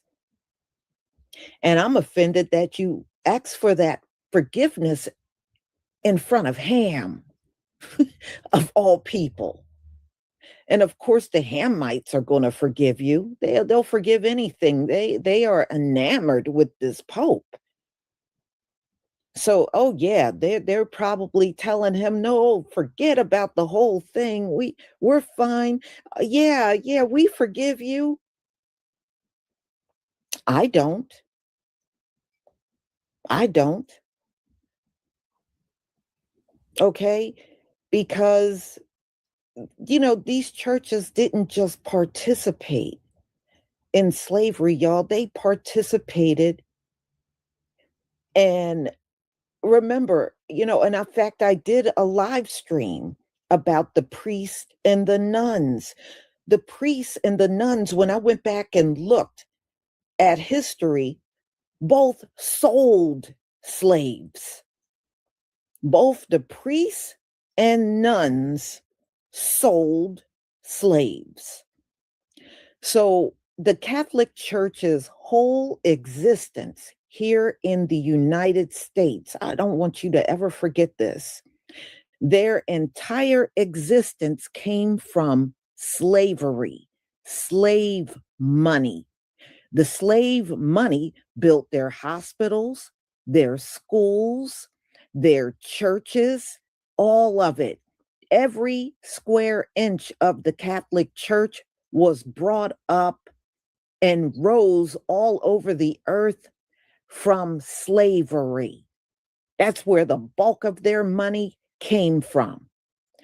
If you remember, even over in England, their church, the Church of England, apologized for slavery. These people were wicked. They were. Y'all, they beat slaves, maimed slaves, and some of them even unalive slaves. These priests and these nuns. Yes, they did.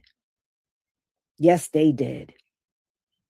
The same thing your average Christian did, that's what they did with slaves in the Catholic Church, y'all. That's what they did. So, no, you don't get to come hundreds of years later and all you want to do is verbalize an apology. That's all you want to do. And we're supposed to see this as enough. Oh, yeah, they funded and they helped the colonizer the entire time, y'all. The whole time the transatlantic slavery was going on, the Catholic Church was right there helping them through the entire thing. They were 100% with the colonizer. That's what they were doing. Okay. So now you don't get to come years later and try to act like your apology now absolves you for anything. It doesn't. It doesn't. And you're not even trying to make good. We're going to apologize. And whatever we took from you, we're going to give it back. We're going to compensate you for all the free labor. We're going to, all the artifacts and everything we stole, we're going to give it back to you. Nothing, just a verbalized apology. That's it. That will never suffice. It will never suffice. This is why the Most High must come in and punish these people. Because if he don't do it, they're sure going to allow each other to skip out on the judgment. If they think there's a chance to skip out on all of the judgment that's coming upon them. That's exactly what their asses are doing. But see, it's going to take the Most High to hold their feet to the fire and make sure dead in their face they will be aware of the fact that they are 100% accountable for everything they have done all the way up to present day. See, that's the problem with these folks. They will even, many of them are talking about, I wish I had a slave. I would hear them online saying, I wish I had a slave. Well, you're going to get your wish, but the only thing is you're going to be that slave. It won't be us.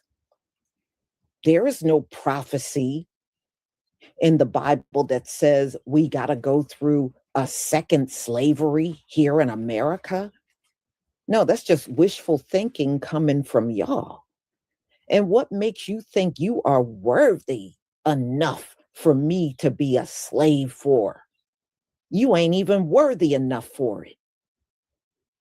So, no. So that tells me the population that did these things, the fact that they can sit online talking about they wish they had slaves again, that tells you there is no remorse among them. There is no remorse whatsoever. And y'all, like I said, everything they did publicly, they did in the Catholic Church, including raping the slaves. So, no, you do not get to stand somewhere with an apology and it's accepted. Now, for me and my forefathers, I will never accept your apology. No, honey, you gonna hold that L. Not only are you gonna hold that L, you gonna go through the judgment. Can you imagine, y'all, the people that started slavery will be slaves. All of these nuns and priests and their parishioners and all, they're all going into captivity. So, no, I have no, I'm not in the forgiving mood when it comes down to certain things, and slavery is definitely top on that list. Keep going on. It is top on the list. And, there are people that think what the Pope did, because I saw a couple of priests came online praising the Pope for doing this apology. And I said, well, yeah, your people didn't go through nothing. Mm-hmm. So it's easy for you to come online and praise everything. Y'all didn't go through nothing. Right. You didn't go through anything. So, I mean, this place is a trip. Mm-hmm. All right, y'all. Let me share my screen so we can view these videos. I conclude there is something going on because I'm noticing it with a lot of people's videos. I was even watching Queen Amadaya yesterday, and she started some videos with no volume. And I'm convinced they're doing something online, because I did not have this issue with any of my uploaded videos before.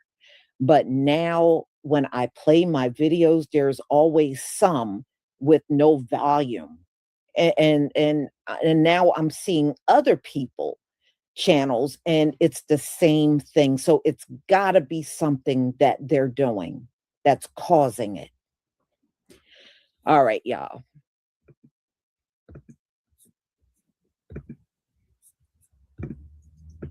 Please give me a 1 if you can see my screen. Please give me a 1 if you can see my screen. Well, no, that is the kind of people they are. They will acknowledge something. I one thing I notice about them, they will acknowledge something. But when it comes down to the accountability part, they don't want no part of that. They don't want no part of any accountability. But acknowledging it is as far as they go. But no accountability, no trying to take a bad situation and make it right. They definitely don't believe in making things right. They don't. And see, if you would have stayed on that 40 acres and a mule and made sure everybody was compensated, you would never be hearing about slavery right now. So the fact that you still got to listen to it, y'all really caused that situation. Y'all caused that situation by not making good on something that you clearly know was wrong. You know that mess was wrong.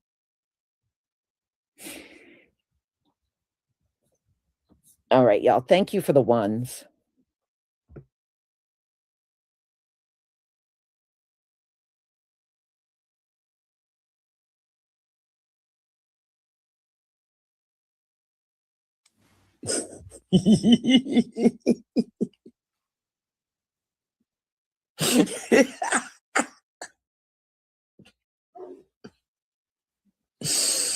I can't no more. First the UN and now the Vatican. Hey, I need to know what y'all got to say about this here. I see why y'all don't like this new pope. Y'all didn't like Frankie. We loved Frankie. I see why you don't like Leo. But it's okay. I'm sorry. Pope Leo, I'm going to even give you your props, sir. I sure will. It's been a long time coming, but a change gonna come. At the same time, we must not forget a subtle form of religious discrimination against Christians, which is spreading even in countries where they are in the majority, such as in Europe or the Americas. In its international relations and actions, the Holy See consistently takes a stand in defense of the inalienable dignity of every person. Not all migrants move by choice, but many are forced to flee because of violence, persecution, conflict, and even the effects of climate change, as in various parts of Africa and Asia. The same considerations apply to prisoners who can never be reduced to the crimes they have committed. Pope Leo has issued a landmark text on AI. It's called Magnificent Humanity, and Pope Leo has taken the unprecedented step of personally presenting this text to the world. That's never happened before when it comes to launching a papal encyclical, a weighty theological document, and he's doing that alongside Chris Olah, a co-founder of Anthropic AI, one of the developers of this new technology, and also a company that has been in dispute with the Trump administration. Now, Pope Leo's text is saying that AI can be used for good, but must not end up in the control of a powerful few. He's also very concerned about the use of AI in warfare, calling for greater regulation of the technology. Of course, the Trump administration has been shy of doing that. But Pope Leo, with this document, making a major intervention and contribution to the development of AI, which he wants to see done ethically and to benefit as many people as possible. What if I told you that the Vatican helped Europe colonize the world, that it justified European colonialism in the name of spreading Christianity, that there are papal decrees that allowed European empires to take over entire countries? And for what? To allow colonizers to subjugate people, to take away their lands, wage war on their cultures, impose a self-conceived notion of racial superiority over them. And all of this just because the colonizers claimed that they were the ones who discovered new lands. So they had a right to rule over those new lands. Now, the Vatican has come forward and apologized for what it did. It has apologized for helping the colonizers. Here's a report. Have you heard something called the doctrine of discovery? It's Europe's version of finders, keepers. It's what European colonizers used to subjugate the world. The doctrine was cited by Europeans who discovered new lands, and the doctrine traces its roots back to the Vatican and to the Catholic Church. Now the Church has apologized for helping colonizers in their conquests. On Thursday, the Vatican issued an unprecedented statement. It officially apologized for its historical role in justifying colonialism by European powers.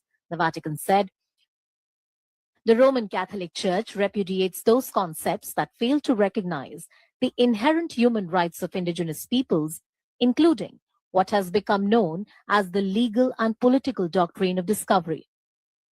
It also declared that the doctrine is not part of the Christian's faith, but the Vatican is centuries late. The doctrine of discovery is a concept laid out in the so-called papal bulls. What are these? These are usually official statements from the head of the Catholic Church. That would be the Pope. So no less than the popes were involved in justifying European colonialism. Their decrees were used extensively in the conquest of Australia, Canada, New Zealand, Africa, and the United States. The colonizers claimed that they had the approval of the church to have sovereignty, property, and commercial rights in lands they discovered. Here's an example. Papal decrees in the 15th century permitted Portugal to subjugate Muslims and the non-Christians in Africa. That's not even the ugliest part of these decrees. The Vatican was quite explicit when it came to who Europe could colonize. It could only be non-Christians. So colonialism was essentially used as a tool by the Vatican to spread Christianity across the world. And the colonized countries paid a huge price. Take Canada, for instance. Between the 19th and the 20th centuries, more than 150,000 indigenous children were taken hostage in Canada. They were snatched away from their families and lodged against their will in the re-education institutions. Here, they were subjected to unspeakable atrocities. They were physically assaulted and sexually abused. Many of them didn't survive. They were buried in mass graves that are still being discovered in Canada. Last year, Pope Francis visited Canada. He apologized to the indigenous people for what the Vatican put them through. In 2015, too, the Pope apologized for the Catholic Church's action in Bolivia. He sought forgiveness, not only for the offenses of the Church, but also for the crimes committed against the native people during the so-called conquest of America. Just so you know, European colonism was a vast and often very violent project. The whole world at some point or the other has been under the control of a European power. Look at the French Empire. It ruled over territory greater than the size of the Europe itself. Then there was the British Empire, the most notorious of them all. And its peak was about 25% of the world population was a subject of the British Empire. Apologies are welcome and long overdue, but preparations will be the closest they'll come to making amends. Pope Leo makes historical apology for Holy See's own role in legitimizing slavery. Nigga, it's been 500 years. That's like an ex sending a drunk text after 10 years apologizing for being abusive, narcissistic, and having morning breath at 3 p.m. sharp. It's a little too late for a sorry, sir. We've done our healing through virtual therapy, seeking emotional intelligence, looking for the God within us. Because the outside God, it might be on demon time. Sorries without action is just sweet talk, bitch. The darker the berry, the sweeter the juice. We need salaries. Reparations? No, bitch, I don't want a mule. How about that big body buggy? Some horsepower. Yes, I happen to be a man with a horse. Let my people go, nigga. It's a fucking eighth. You got dispensaries on every fucking block. Pope Leo is apologizing for the Holy See's role in legitimizing slavery. In a message released this morning, the Pope called the Vatican's role in the slave trade in the 15th century a, quote, wound in Christian memory. It's the first time that a Pope has issued an apology for the role that past pontiffs played in giving explicit authority for people to enslave others. What if I told you that the Vatican helped Europe colonize the world, that it justified European colonialism in the name of spreading Christianity, that there are papal decrees that allowed European empires to take over entire countries?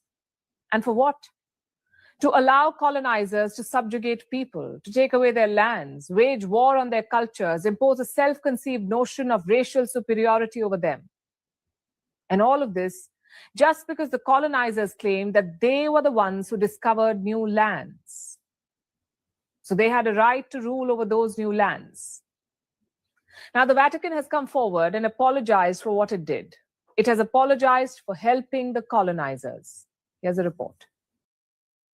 Have you heard something called the doctrine of discovery? It's Europe's version of finders, keepers. It's what European colonizers used to subjugate the world.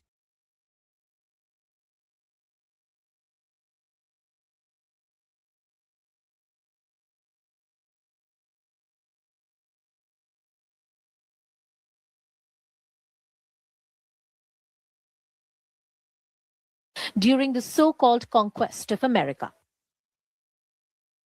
Just so you know, European colonism was a vast and often very violent project. The whole world at some point or the other has been under the control of a European power. Look at the French Empire. It ruled over territory greater than the size of the Europe itself. Then there was the British Empire, the most notorious of them all. And its peak was about 25% of the world population was a subject of the British Empire. Apologies are welcome and long overdue, but preparations will be the closest they'll come to making amends.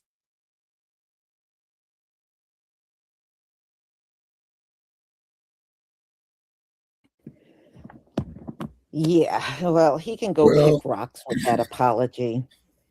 And, you know, you can tell the Catholic Church is racist because it should never have taken you this long to come out with an apology. The fact that it did, that speaks volumes about how racist y'all still are.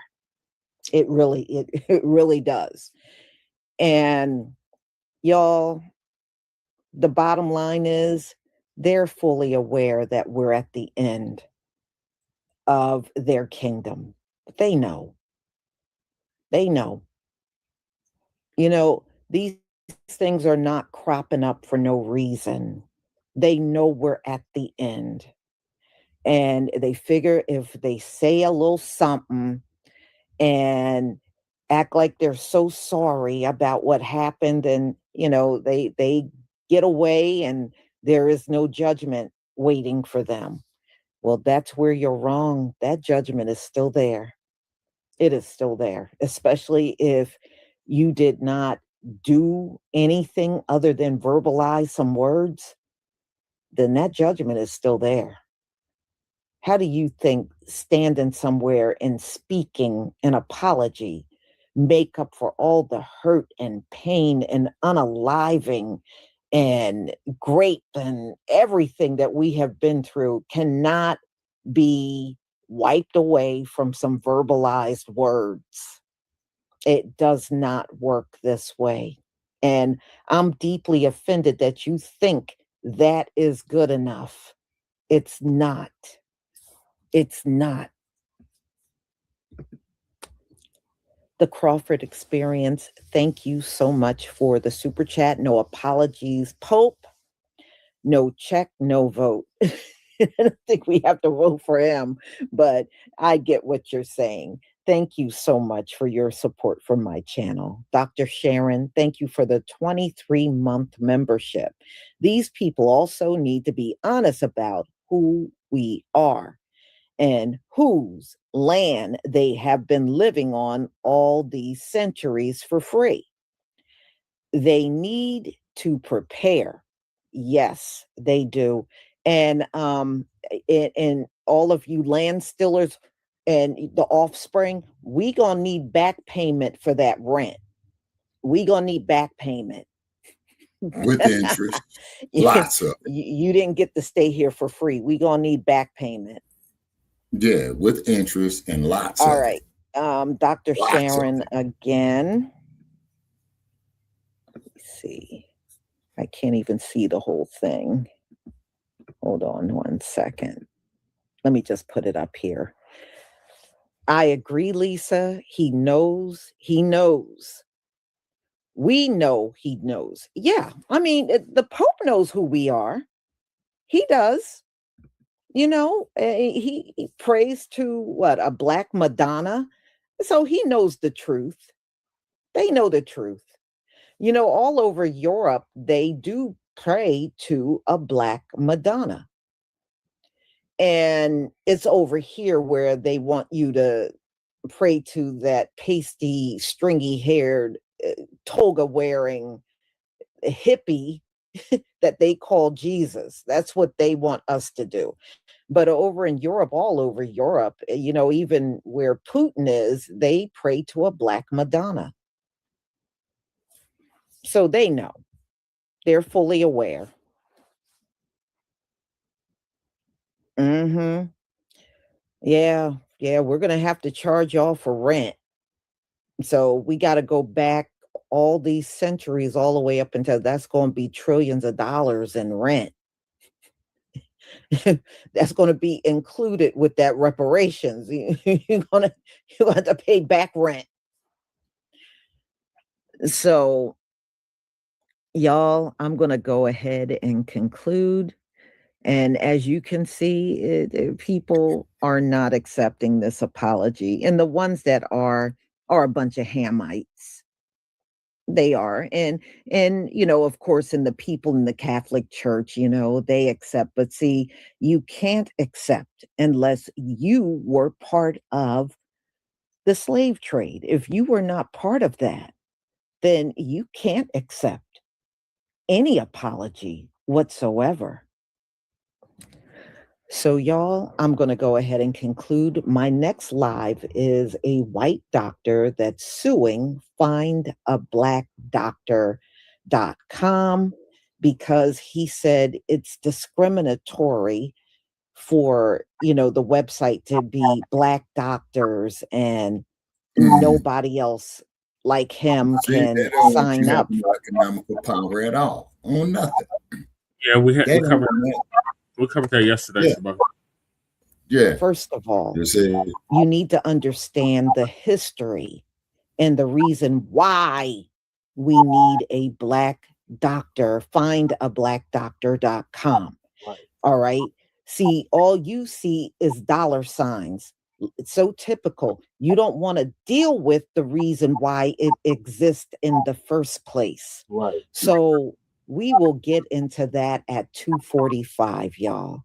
So I will see you then. Thank you so much for being here. And also remember, this is Memorial Day and the sale on all of my sites is still going on. Etsy, 40% off. Shopify, 40% off. And TikTok Shop, 40% off. So take advantage and grab it up while you can. The sale will be over on the 26th at 11:59 p.m. Shalom, family. Shalom, Lisa. Yep, they need to pay with back interest. Compounded. Lots of it. Mm-hmm. Okay, and then the cold part about it is this here just proved my point again, or our point, Brother Che, in the beginning. We had the land. The European had the Bible.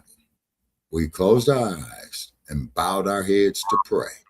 When we opened our eyes and rose our heads, we had the Bible, and the European had the land. Right. And I think that's what I had related to Jay Dizzle. When he did his stream, I think yesterday or the day before. And what happened. So we need to brace the next few topics, Shabaka. So the next one is MALEMA. Foreigners are supposedly paying MALEMA. Yeah. In South Africa, XENOPHOBIC. So one of the systems from XENOPHOBIC is going to give us an update on that. And then I got the March and March people. They trying to come up with Bill Scott now. Okay.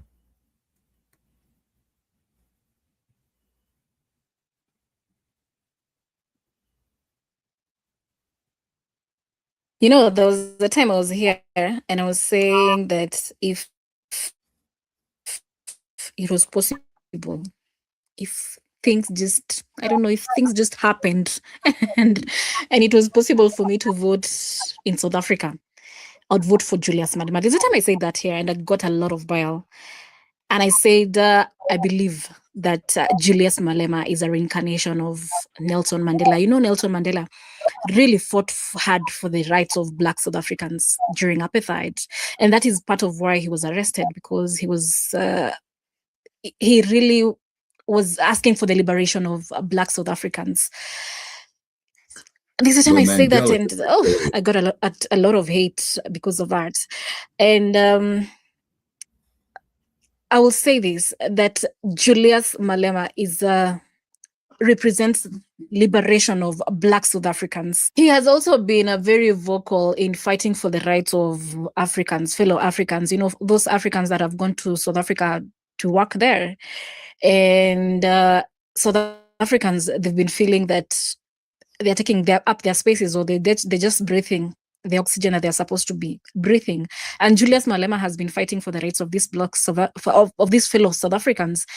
And so this has not gone well with some South Africans. They've been really insulting Julius Malema. There's one, you know, this vigilante group that is fighting Africans and telling Africans that we need you to be out of our country by June 30th. The leaders of this group, these two men, when you look at them from afar, they look very decent until they open their mouth and you get to experience what's between their ears. Quite unfortunate, honestly. I do not like their reasoning. They're reasoning like, I don't want to say babies, but they're reasoning, they have low thinking capacity, I would say. They lack education.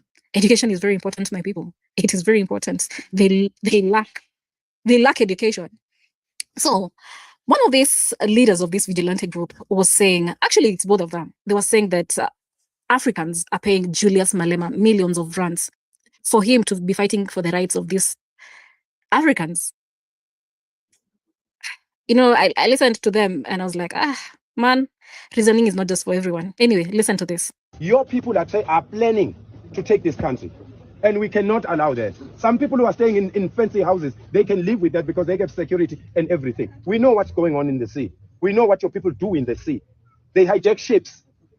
They hijack ships with full of guns and missiles and everything. The ships are missing in the harbor because these people, your people, are planning to take over this country.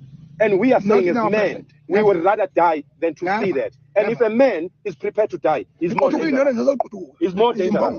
We are more dangerous now that we have laid our lives. Do you understand right now what we are doing? We are putting our lives in danger. We are putting our children's lives in danger. We are putting our wives in danger. And we are ready. People must know we are ready. The government of South Africa that is allowing this nonsense and giving you halls and apartments to conduct these nonsenses. They must know. And you must come out of the closet that you are paying Julius Malema so much, millions, so that he can protect you. He will never protect you. Julius Malema will never protect any foreigner in this country. He's just a Mickey Mouse opening his mouth too much. He doesn't know. He has no idea what we are. I'm not talking for everyone. I'm talking about where I'm coming from. It's just a whistle away. We have the war. We got the war. We are warriors. We are men. We are soldiers. We are police of this country. And we are ready to defend. You can do everything. You can't play with it. Yes. Sometimes when we talk, sometimes the police will feel offended. We understand that you are sent to protect, and we will always respect you. We will always respect you. But you are also men in your houses. Your kids, your nephew's kid, your nephew, your uncle's kid, and everybody, they are also hobos like our kids there. So even during apartheid, police were playing a part syndicately to help the country come to where it's supposed to be. You heard that? Did you listen to that? I listened to that, and this man, one of them is called Ngizwe Mchono. I've been following up on this story, and as it is now, Julius Malema sued this guy, one of these guys. He's Ngizwe Mchono, yeah. He sued, and I'm following up on the story, so I will do a story about it. So just keep it here. So, but I actually feel bad that I am mentioning Julius Malema. Now that I've gotten to experience these people through whatever I'm getting on social media, I'm following up on these stories of them harassing Africans on the streets.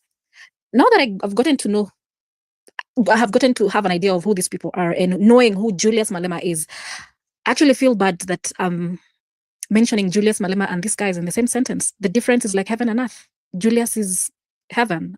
These guys, well, they just exist. They're just an earth-shattering disaster. You know, I've been watching these two men, and they seem to be very powerful people in South Africa. You know, in all this, I've been wondering, where is the government of South Africa? Why am I not getting the voice of the government of South Africa? And why are these two men so powerful? They seem to have a lot of influence in South Africa. Well, they've been saying that they have given Africans up to June 30th for them to vacate South Africa. And actually, I cannot wait to see what becomes of South Africa after Africans leave. So will that translate to change? Will that mean that the jobs that these Africans have been doing in South Africa, they'll be taken up by South Africans? So does that mean that the skills that the Africans have, are they transferable by osmosis or something? Well, I'm yet to see. I can't wait to see how that goes. You know, I was seeing how these people are frustrating Africans on the streets. There's one man that I watched on the street being harassed by these people. I think he's from Zimbabwe or something. He has a car wash. He has set up a very big business in South Africa. And South Africans were telling him that now we own the business. We are the real owners of this business. And I just felt sad for the man. Let me give you that. Let me bring you that story. You are from Nigeria? Yes. You are from Nigeria? Yes. Okay. So, do you have papers to be here in South Africa? Yes, I have my ID. You have your ID? What kind of ID? Yes. No. How did you get the ID? I got my ID from Home Affairs. Man, guys. Sir, where did you get the ID? When was it? Since 2005. 2005. You came to South Africa to do what? I came to... What is the main reason for you to come to South Africa? I came to South Africa because there was a war in in Nigeria. No, you came as a refugee. So what are you doing now for living in South Africa? Sorry? What are you doing now for living here in South Africa? I'm employing the South Africa. What are you doing? Are you the one who's running the Kawash? No, look, sir. Just to be gentle, because I'm an old man, we are here to tell you, according to Immigration Act 2002, Section 13, 15, and 19, you are not allowed to operate any kind of business, not unless you have a minimum investment of 5 million rand and above. It's either you invest to the existing business or to the new one, register with the CIPC, with Revenue and Home Affairs. You must apply for a business visa. You are not allowed to operate in informal trading, such as Kawash. So now, we are not asking you, you have to close this Kawash now. It belongs to South Africans. Are we together? I'm listening to you. Yes. But the investment of this Kawash is more than 5 million. No. Local business, not Nigeria. You can't invest in such business. It's an informal trading. The informal is a benefit of the South Africans. No, we're not going to delay because we're going to submit the memorandum. But we're telling you, just close down now. Did you watch the poor man? Oh, I felt so sad for this old man. Anyway, next time, bring facts, not rumors, not feelings, not baseless things. Saying that Julius Malema is being paid by these people to fight for their rights. Anyway, my name is Wangari Njuguna, and thank you for watching. Kindly subscribe to my YouTube channel. Also, remember... And kindly subscribe to Frontline Black News. All right, Shabaka, what are your thoughts on women supposedly being paid by foreigners? Okay, all right. Once again, you could best believe, okay, as you pull back what they say, pull back the onion, you're going to find some European with their hands in it. Not a doubt in my fucking mind. Is because what the European is a master at is divide and conquer. You see what I'm saying? You will find some European, okay, clandestinely, okay, with a dummy corporation with some nigga as a damn figurehead who he's paying peanuts to, getting the majority of the money out of there. There's not a doubt in my mind. Yeah. Okay. That's not a doubt in my mind. Is because, as we had stated earlier, is that then we're going to start our closing for Shabaka's Black Experience, okay, is that the white man, like Miriam Makeba said, they always use divide and conquer, divide and conquer. We got time for one more topic on South Africa. Okay. Well, it's wintertime there now, as you know, because they're below the equator. You know what I'm saying? I would like to see a Zania, one day. We got to give all an update. I'm going to say the Mayweather stuff for Frontline Black News, but We got a Yeah. hit March and March, which is the group in Xenia that is telling the other Africans to get the hell out. They are labeling our brother Uncle Phil Scott as xenophobic, and they're talking about suing him. Damn.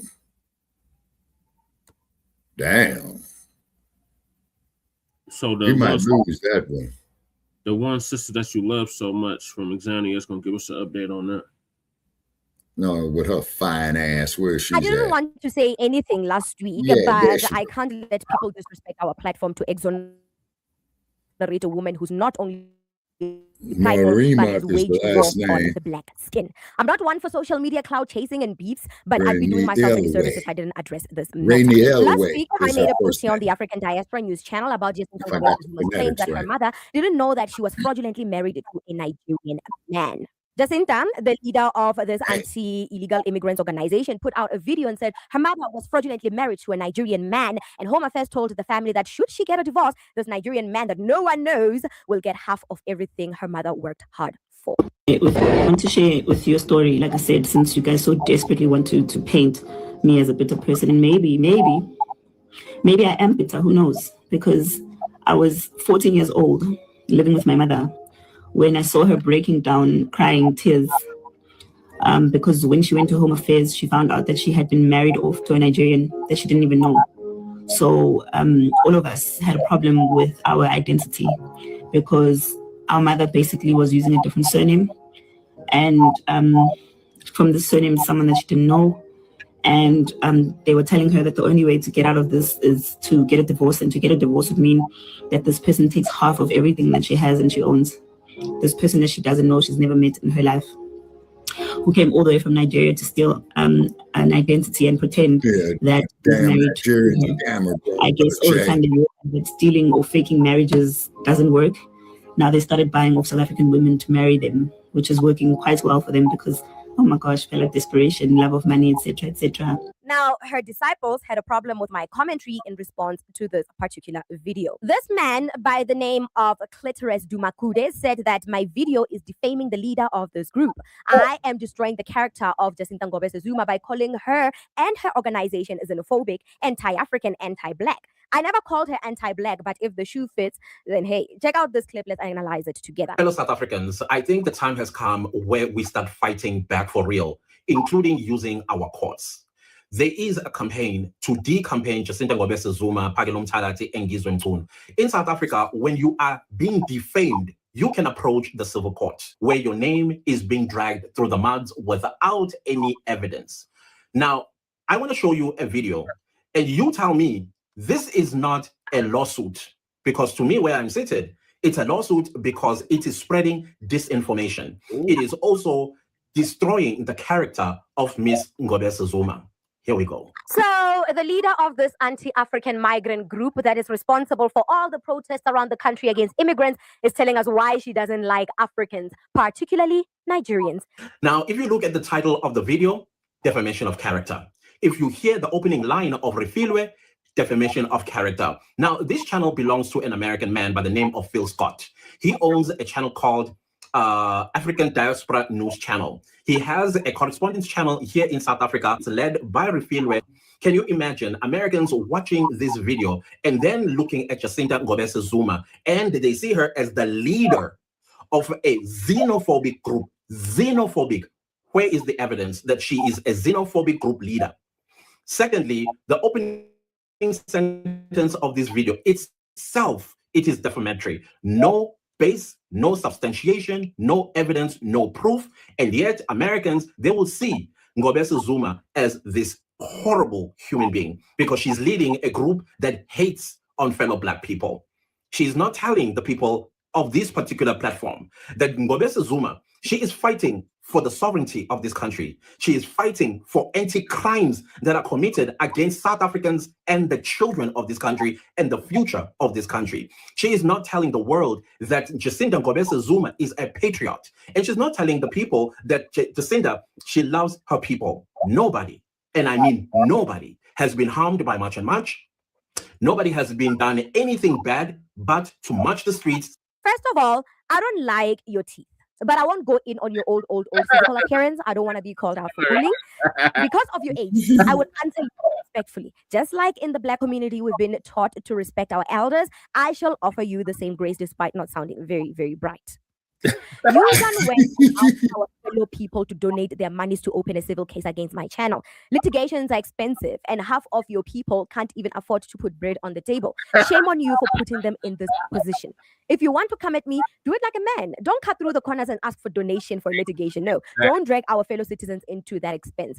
These expenses will bury them below the poverty line. And some of us, we really take the courts very seriously. So we will come out hard and swinging. Now, with that being said, in regards to your claims that in my opening remarks, I labeled Jacinta Ngobese Zuma a xenophobe and that she is anti-Black, anti-African is a lie. I said she is leading a xenophobic movement that seems to only target African migrants more than other illegal migrants from other races.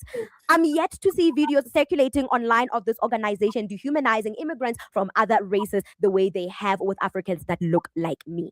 And for this man to claim that I am feeding the American audience lies when the Americans have seen disturbing videos of African migrants being humiliated, circulating online, and coming to their own conclusions have nothing to do with my commentaries. Americans have already made up their minds when it comes to Black South Africans. They don't need me to be telling them anything. They see the videos. The proof is in the pudding. Since South Africans care so much about their Black Africans and they're trying to stop their countrymen, their fellow citizens, from attacking Black Africans, what is the organization called that's trying to stop this since the South African government's not doing anything? No, there wasn't an umbrella organization. I see. But the doula is years old. It's several years old. So in those several years, you've not created anything to counter their hateful behavior. You guys don't care. You're liars and you're an apologist. What you should be doing is trying to figure out, instead of making excuses for your filthy behavior of your countrymen, you should be organizing to stop that evil. I hope that every country in Africa sanctions you and condemns you. I hope that every South African around the world should be treated like those Africans there in your filthy country. I hope they're all tracked down and treated like the dirt that you guys fundamentally are. You guys behave just like the Afrikaners. You guys were waiting to treat someone else the way you've been treated. There is no excuse for your conduct. And all you guys do is try to be an apologist and defend your filthy acts. None of you tell the truth about what's going on. It's apparent. It's covered in the media. You guys lie. You lie. You lie. I don't need to be telling Americans anything. Her reputation is that ain't no difference than what the goddamn United States does, man. So what the fuck is this nigga all bent out of shape about, man, and talking bullshit about? Pops up in the images, including her organization. And that's not on the African Diaspora News channel. I'm not the only one in this country that has labeled her organization xenophobic. A plethora of people have done so. You don't hate illegal immigration. You hate Black people. If this was really about illegal immigration, you'd be angry with the illegal immigrants from Holland. The they call themselves, they're dealing with illegal immigration. That particular xenophobic movement, because they are resolving the problem amongst Africans. The problem amongst Africans. We are resolving it by mobilizing hate. It's very possible to talk about all those issues without mobilizing hate. Just say, Renelwe, you are probably the only one in the country with an international audience, and we don't want our reputation to be compromised on these international platforms, especially coming from our own. Just say, Renelwe, we feel like you're selling us out, which I'm not. I am literally reporting the facts. The actions speak louder than words, and these videos are horrific and dehumanizing to Africans. Jacinta Ngobese, for her to prove she's not xenophobic, she must actually be fair on her quest to tackling illegal foreigners, not just Black illegal foreigners in general in South Africa. She's labeled xenophobic because it is an injustice persuasive narrative to not only dehumanize fellow Black people, but she further incriminates herself to the title xenophobic because we have not seen much and much in suburbs, which caters for vast illegal criminal individuals from outside Africa living in high walls. She's quick to offer a lawsuit for defamation, while her movement labels any Black foreigner illegal before they can even identify themselves. What is that? If this is the case, then every single Black foreigner must sue her movement because it is defamation of character to label people collectively just by seeing them without even knowing their status as legal or illegal. It is because of her movement, phobia is created to even those legal foreigners, because at this point, whether you have papers or not, you are illegal according to her movement. We've seen how Nkunu has been moving. Now, furthermore, her movement is strongly undermining the justice system of South Africa. Neither her nor her or any citizen in South Africa can ask a foreign national papers. What does the law say about people that take matters in their own hands? Isn't that defeating the hands of justice by taking matters into their own hands when it comes to asking foreigners to identify themselves while she's not a police, nor is her movement a South African Police Service Association? Lastly, she talks about healthcare and education that foreigners in general shouldn't have in public sectors.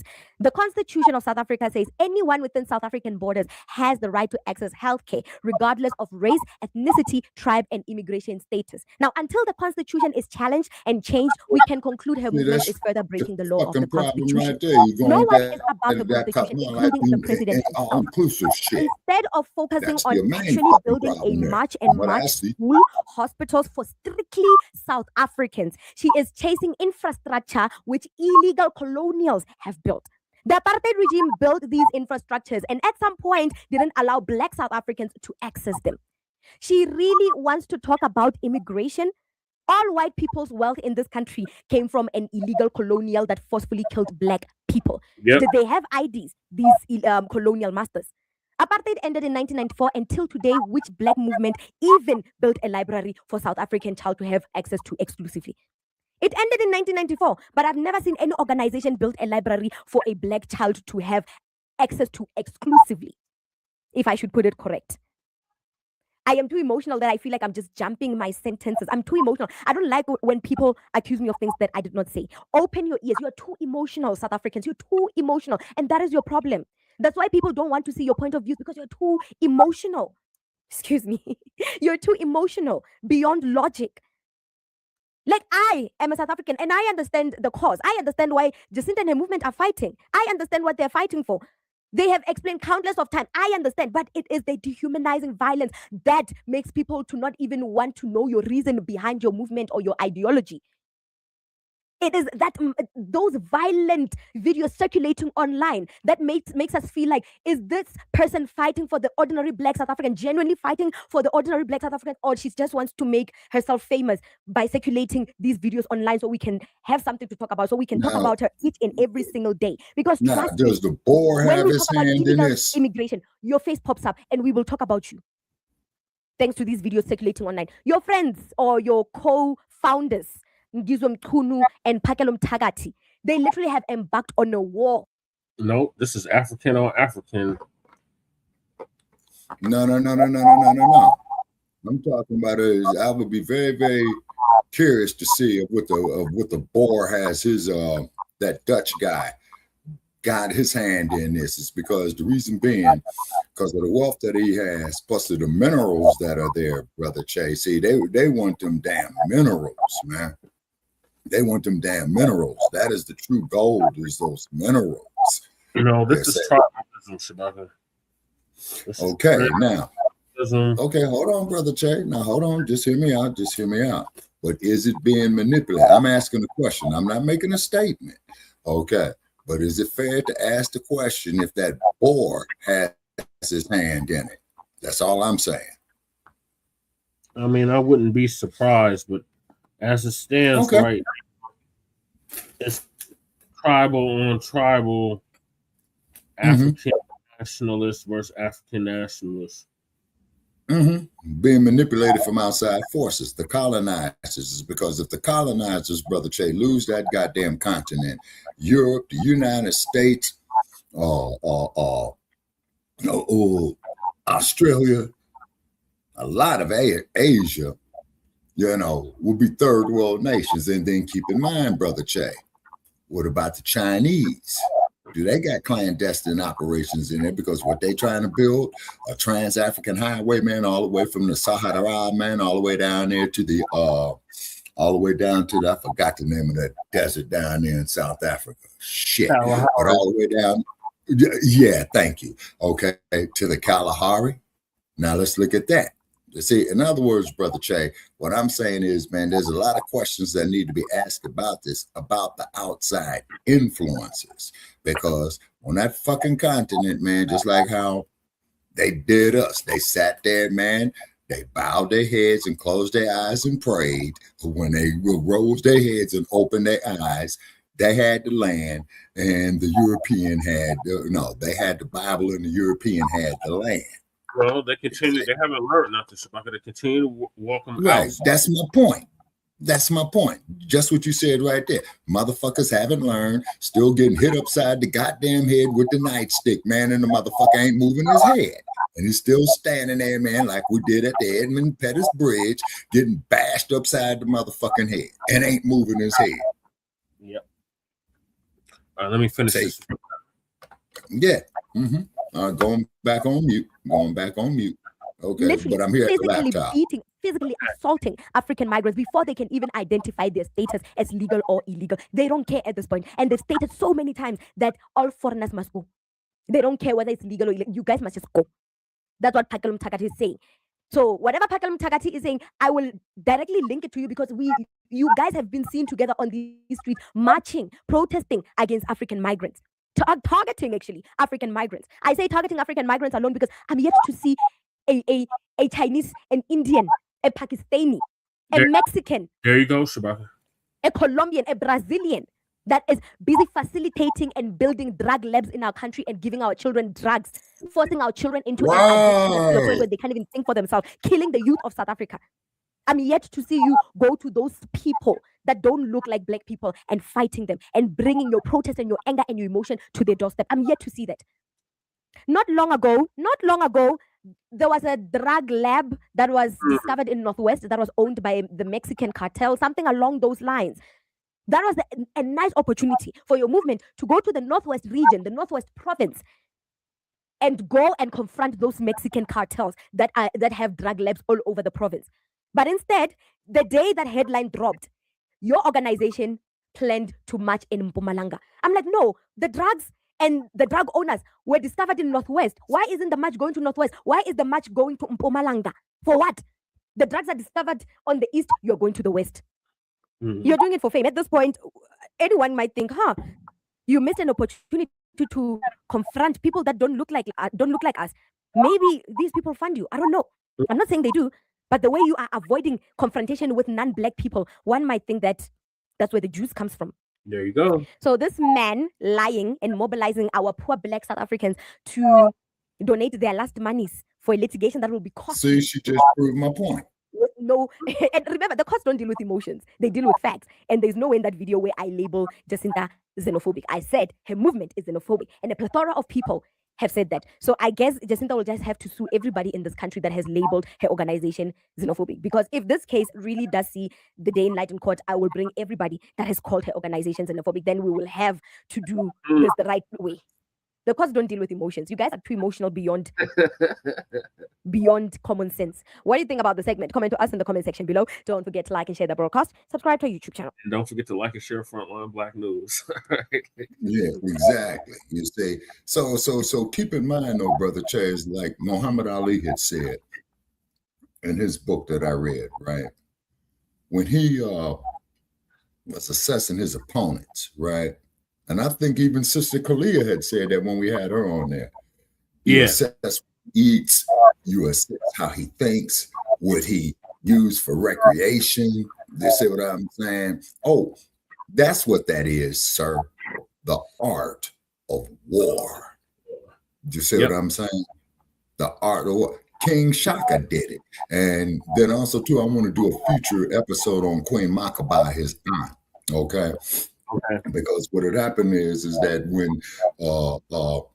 Shaka, had saw them stanky, nasty motherfuckers, you see what I'm saying? He opened up the empire, you see what I'm saying, to be infiltrated. That's why she ordered his execution, although she cried when seeing her nephew being killed. But she says, we got to keep the security of the state, you see. We don't have that, you see. And that's all that I be saying. And I don't like getting up here arguing with that dude who drinks out at the shop. I don't like getting up here arguing with nobody. But the thing is, like, you and I disagree agreeably because we built this shit. If we decide to tear it down, which I hope we won't, it will be a tragedy if we did. That's on us. Now, on this Ebola outbreak, man, just look at the strand of that motherfucker. Looks hideous, man. It looks hideous. That shit is no joke. So that's so we're gonna say the Mayweather news for Frontline Black News. I'm trying to get through these Ebola topics in the next 20 minutes. Okay. So Ebola is back. Did it ever leave? It's back. No, it never did. It never did. And then also too, I'm keeping an eye on my not the Bluetooth. What's the other shit that I'm using, brother? Check. The headset. No, the hotspot. Because I see my meters going up on the data. That only means it's time close to pay the bill. You know what I'm saying? But that is so therefore with this Ebola outbreak, just like you saw in the motion picture, make an laboratory. It sounded like you're underwater. No, Lord, then that means hold on. Then that means this damn headset, man. I gotta charge it up. Hold on, brother. Check. Hold on. Okay, I gotta go here and make some adjustments. Okay, just bear with me. Okay. Play the clip. The organization warns the Ebola virus is spreading rapidly in the Democratic Republic of Congo, though the global risk remains low. The WHO says there are more than 80 confirmed cases of a rare strain of Ebola in Congo, though the amount of suspected cases is much higher at almost 750, with nearly 180 suspected deaths attributed to the virus. Health officials are now rushing to contain the outbreak. If you have an outbreak and you are not picking suspected cases, that means your surveillance is not working. So now when we are seeing this, it's very, very important that we continue to pick up suspected cases. Any Americans returning from Congo, Uganda, and South Sudan are only allowed to fly into Dulles International Airport near Washington, D.C. That's where Centers for Disease Control staff are on site for public health screenings.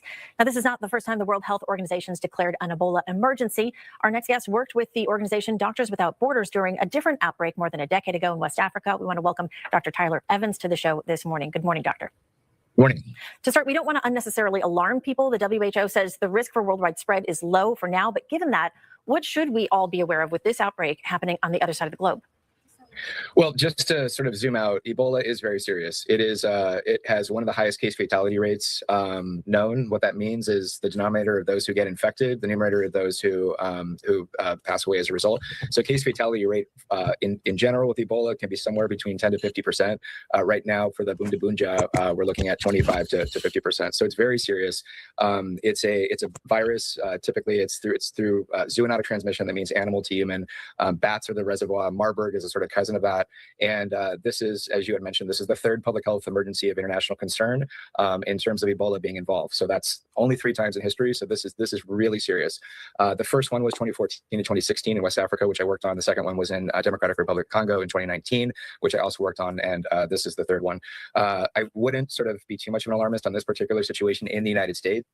But what we're dealing with in Central Africa right now is quite serious. We've got delayed testing for this particular strain. Typically, you're dealing with the Sudan or the Zaire strain. And so we didn't really have the point of care test that were able to detect this. Number 2, we don't have the therapeutics or vaccinations in order to really sort of isolate spread. And number 3, you're dealing with now it's in 3 major African cities, in Goma, in Kinshasa, and in Kampala. Sorry to interrupt you, but I just wanted to kind of recap some of the points that you're making. So what's different, I was going to ask you, since you worked with Doctors Without Borders during the Ebola outbreaks in Sudan and Sierra Leone back in 2014, some of the differences and similarities then and now. Number 1, you said the location where the outbreak is happening in more urban areas, and also the strain is different. Is this new strain more virulent? This, just to clarify, I was with Partners in Health back in 2014 and 2016, not Doctors Without Borders. The strain is different. It is an unusual strain. So the most common strain that you're going to have are the Zaire or the Sudan strain. And so this is different from both of those prior outbreaks. So that does make it more difficult to control. In addition, we don't have, with the dismantling of USAID, with the dismantling a lot of sort of funding for CDC, global health surveillance and response, the WHO right now is really sort of hamstrung in terms of our ability to participate with them. WHO is basically, it's a mothership, and it works with coordination as its main sort of strength. And so without the US involvement, there have been a lot of challenges. we're also dealing with conflict in the Democratic Republic of Congo. It is one of the most conflicted nations in the world. Ever since the 1994 Rwandan genocide, there has been a number of conflicts, and there's a number of rebel groups that are in the area. In my book, Pandemics, Poverty, and Politics, I talk about how essentially conflicts lead to sort of the perfect recipe for infectious disease outbreaks to lead to epidemics and then to pandemics. Yeah, it's easy to see how those things can kind of go hand in hand. The U.S. State Department said it is responding to the outbreak by, quote, funding up to 50 treatment clinics and associated frontline costs in Uganda and the DRC. There's other organizations like the UN and the World Bank contributing resources, but will that be enough? Why not? It's too early to tell. Right now, we are sort of late to respond to this. Every day matters, and there has been a real delayed response to this. Again, getting into urban centers, this has not really happened before. So getting into urban centers is it's not great. And so we're hopeful that our African colleagues, the African CDC, and our sort of colleagues in Uganda and Democratic Republic of Congo are able to respond to this. Throwing a lot of money at this is not necessarily going to sort of solve this. What we really need to focus on is improving our infrastructure of surveillance and response. And while we did have some in the past few years, we did pull out a lot of funding, again, with USAID or whatnot. And so there are going to be some challenges. Now, for the American viewers right now, I wouldn't sort of provoke too much sort of alarm. There is, I think we are taking care of this pretty responsibly right now. As you had mentioned, Dulles right now is the only airport to get in. Right now, we only have one American known that was infected, who is a general surgeon, and then his family or his cohort that he was around is currently being quarantined. One thing also to mention, though, is our current quarantine center, our national quarantine center in Nebraska, is currently gummed up because of hantavirus. Now, we can set up quarantine units in really anywhere. I've done it in hotels, but for Ebola, for something with a case fatality rate this high, you want to take as many precautions as possible. So we are setting up. There's a lot going on with multiple viruses that these health entities and around the world are really kind of keeping tabs on. A lot to follow. We appreciate your time this morning, Dr. Tyler Evans. We've run out of time, but we will. It's a situation we'll continue to monitor. We appreciate your insight this morning. All right, thanks for having me. Bye. 8:20 now. Let's take a quick break. We'll be right back. Okay. Now you got the hantavirus and you got the Ebola virus, right, people? Now ask yourself this question: what is turning now to new concerns about the Ebola outbreak in sick Central ass Africa? motherfuckers At least 220 combining those people forces? are suspected. You follow me, brother Che? Yeah, I'm following you. I just trying to get to because I'm kind of pressed for time. Oh, okay. To have died already, with more than 900 possible cases there. Oh no, Dr. Celine Gounder is a CBS News medical correspondent and editor-at-large for public health at KFF Health News. She also, by the way, was an Ebola aid worker during the West African epidemic. That was back in 2014. So you know this subject very well. Really glad to have you here. It's kind of scary because the World Health officials say it's going to get worse before it gets better. What are they talking about? Well, one of the problems we're facing right now is the lack of workforce to do contact tracing. So the key number here is only 1 in 5 contacts are actually getting follow-up to see if they have Ebola. Do they develop symptoms? Do they have a positive test? In the absence of a vaccine or specific treatment, all we have is contact tracing and isolation. So we're really behind the 8 ball here. Why is it important? Why is contact tracing so important to containing this? Right. So this is really the only way to stop transmission, given what tools we have at our disposal. So with contact tracing, you go to everybody's door, you check on them, you see if they have symptoms, you check their temperature, you offer testing, but they've even run out of supplies for testing. So if you don't have the people to go follow up, you don't have the supplies to do the testing, how are you supposed to contain this? All right, so Uganda reported 2 more cases. How concerned should we be of this spreading, especially with the World Cup coming up? You got U.S., Canada, Mexico. I mean, it's going to be a lot of international travel. Yeah, well, talk about the travel restrictions. Do you think that matters? Well, they're not very helpful, and it might seem obvious. They would get a nigga to ask some shit like that. They would get a nigga to do that. Or COVID, you're only preventing about 1% of the transmission that you might otherwise see. And so what happens is people are driven underground. They find other ways of entering countries. So they might travel over land, or they might make multiple flight connections. So it's harder to trace. And so it actually makes the whole issue harder to contain. So do you think we're ready for the World Cup realistically? And what can we do? What should we do? So this is the largest mass gathering in U.S. history. And as you mentioned, Nate, 3 different countries, over 5 million tickets have been sold, 16 cities, 39 days. This is massive. I talked to the guy who does health security, runs health security for the Hajj pilgrimage, which is also another mass event, smaller, by the way, than the World Cup. And he said, normally you have a chain of command, you have a command center, you have real-time data. We put $0 as a country into biopreparedness for the World Cup. We put in Really? $625 million for law enforcement and security, zero. So what do we do? That's concerning. Yeah, that's very concerning. What do we do? Well, You state local just health proved my departments are gonna do goddamn what they can, point but they right have no new there. money. So, you know, they're a little bit cash strapped and workforce strapped. Be cautious is what you're How saying. fucking be cautious. convenient. All right, Dr. Gounder, thank you so much. How fucking convenient. New First travel place you're restrictions gonna- go into effect tonight for travelers flying from parts of Africa to the U.S. as the deadly Ebola outbreak continues to spread. Starting at midnight, all flights to the U.S. carrying passengers who recently traveled from the Democratic Republic of Congo, Uganda, or South Sudan must arrive at one of three airports: Atlanta, Washington Dulles, or Houston's Bush Intercontinental Airport. Travelers will be escorted to designated areas and undergo health screenings. Health officials say a shortage of testing materials and contact tracing has exacerbated the disease spread. One of the problems we're facing right now is the lack of workforce to do contact tracing. So the key number here is only 1 in 5 contacts are actually getting follow-up to see if they have Ebola. In the absence of a vaccine or specific treatment, all we have is contact tracing and isolation. So we're really behind the 8 ball here. According to the World Health Organization, at least 220 people have died from Ebola in Central Africa, with at least 900 more possible cases identified. The outbreak is the 3rd largest on record. Hi, everyone. Today, we're talking about one of the most feared viruses on the planet. It's the Ebola virus. Now, I know you've probably heard about it. You probably definitely have heard about it in the news. But what is it? How does it spread? And is there anything we can do about it? I'm also going to talk about symptoms as well. I'm Dr. Jen Caudle. Ebola virus disease is a severe and often deadly illness caused by the Ebola virus. It was first discovered in 1976 near the Ebola River in what is now the Democratic Republic of the Congo, when 2 outbreaks struck at the same time, one in Congo and one in Sudan. Now, the virus belongs to a family called Phillopneumovirinae. Under a microscope, it looks like a long thread-like filament, okay, which is actually where the family gets its name. And there are 4 types of Ebola virus known to cause disease in people. The Zaire species is probably the most common and the most deadly. So how do people catch Ebola in the first place? Well, it starts in the animal world. So fruit bats are believed to be the natural reservoir, meaning they carry the virus without getting sick, and then humans can get infected through contact with infected animals like bats or primates, often through hunting or handling bushmeat. Once a person is infected, the virus can then spread from human to human, but only through direct contact with the body fluids of someone who is already sick. That means blood, vomit, diarrhea, saliva, sweat, even breast milk.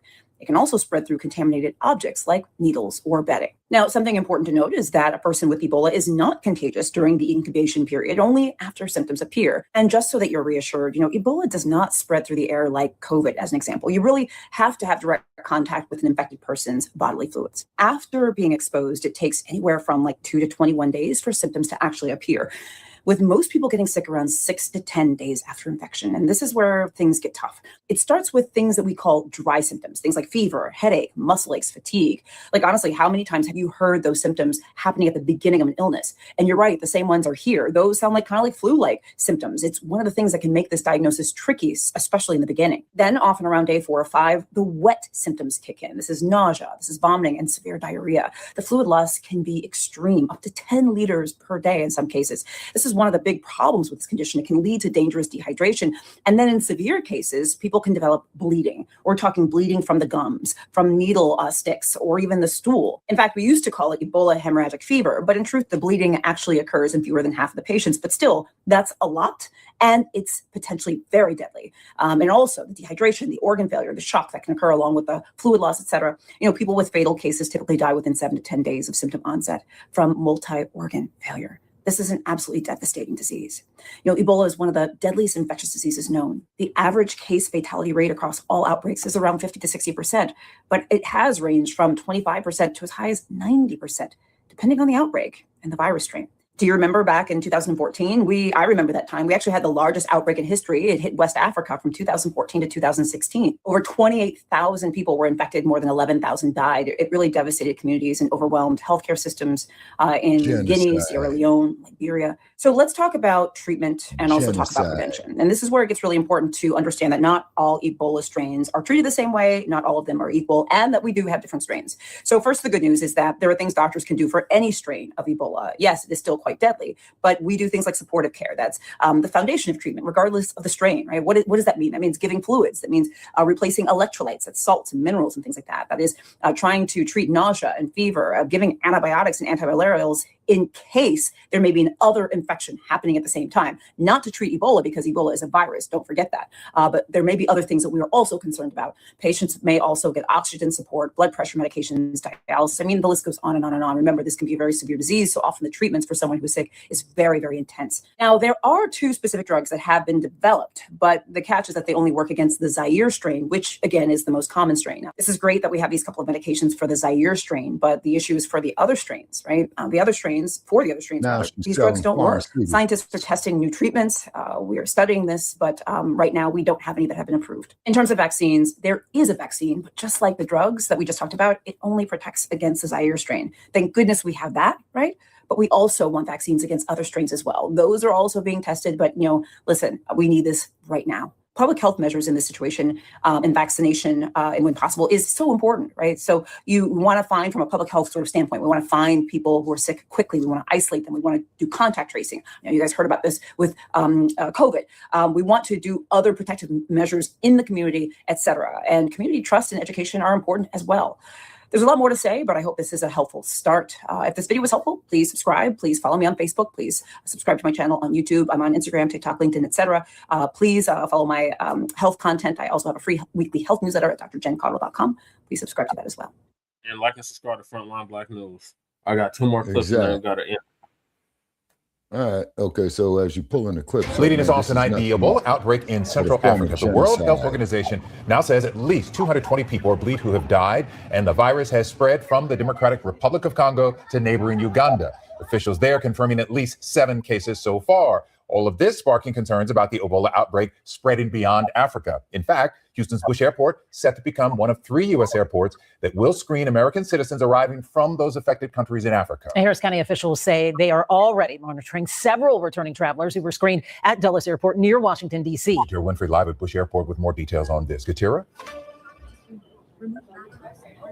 Hey, Lyd and Mia, so far the airport system has not provided us a lay of the land, but the CDC says certain passengers traveling from that area will be escorted to a designated screening location. And while Ebola is a devastating disease, officials say the risks for your average American are very low.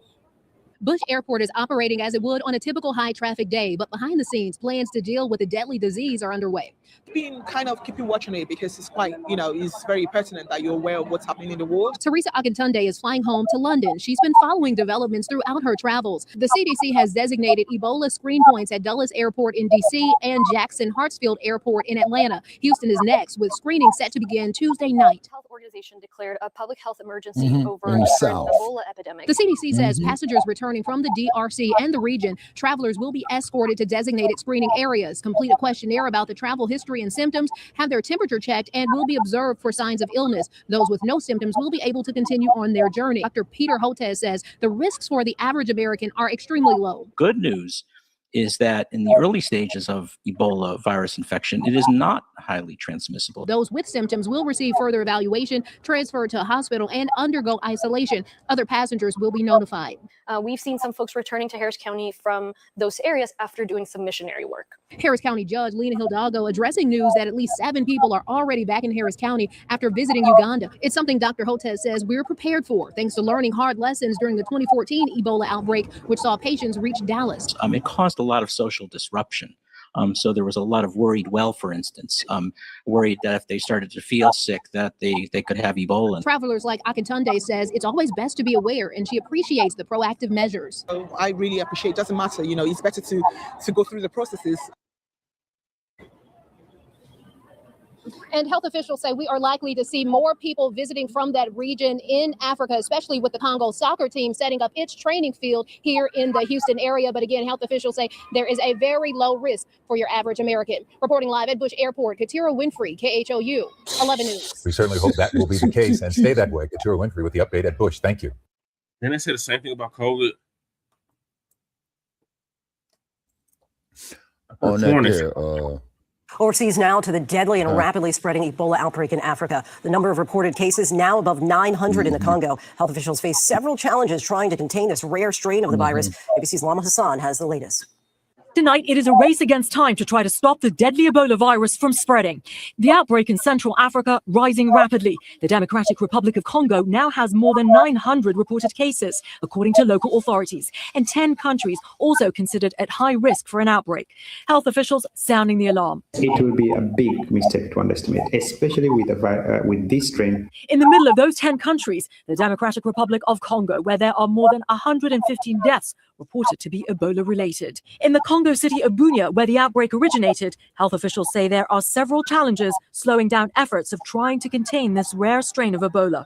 People traveling from region to region, and also the ongoing violence. The security in part of Ituri remains really fragile, and this is because of the presence of armed groups and recurring intercommunal tensions. Ebola is a virus that can cause a person to bleed to death, and this strain has no vaccine or specific treatment.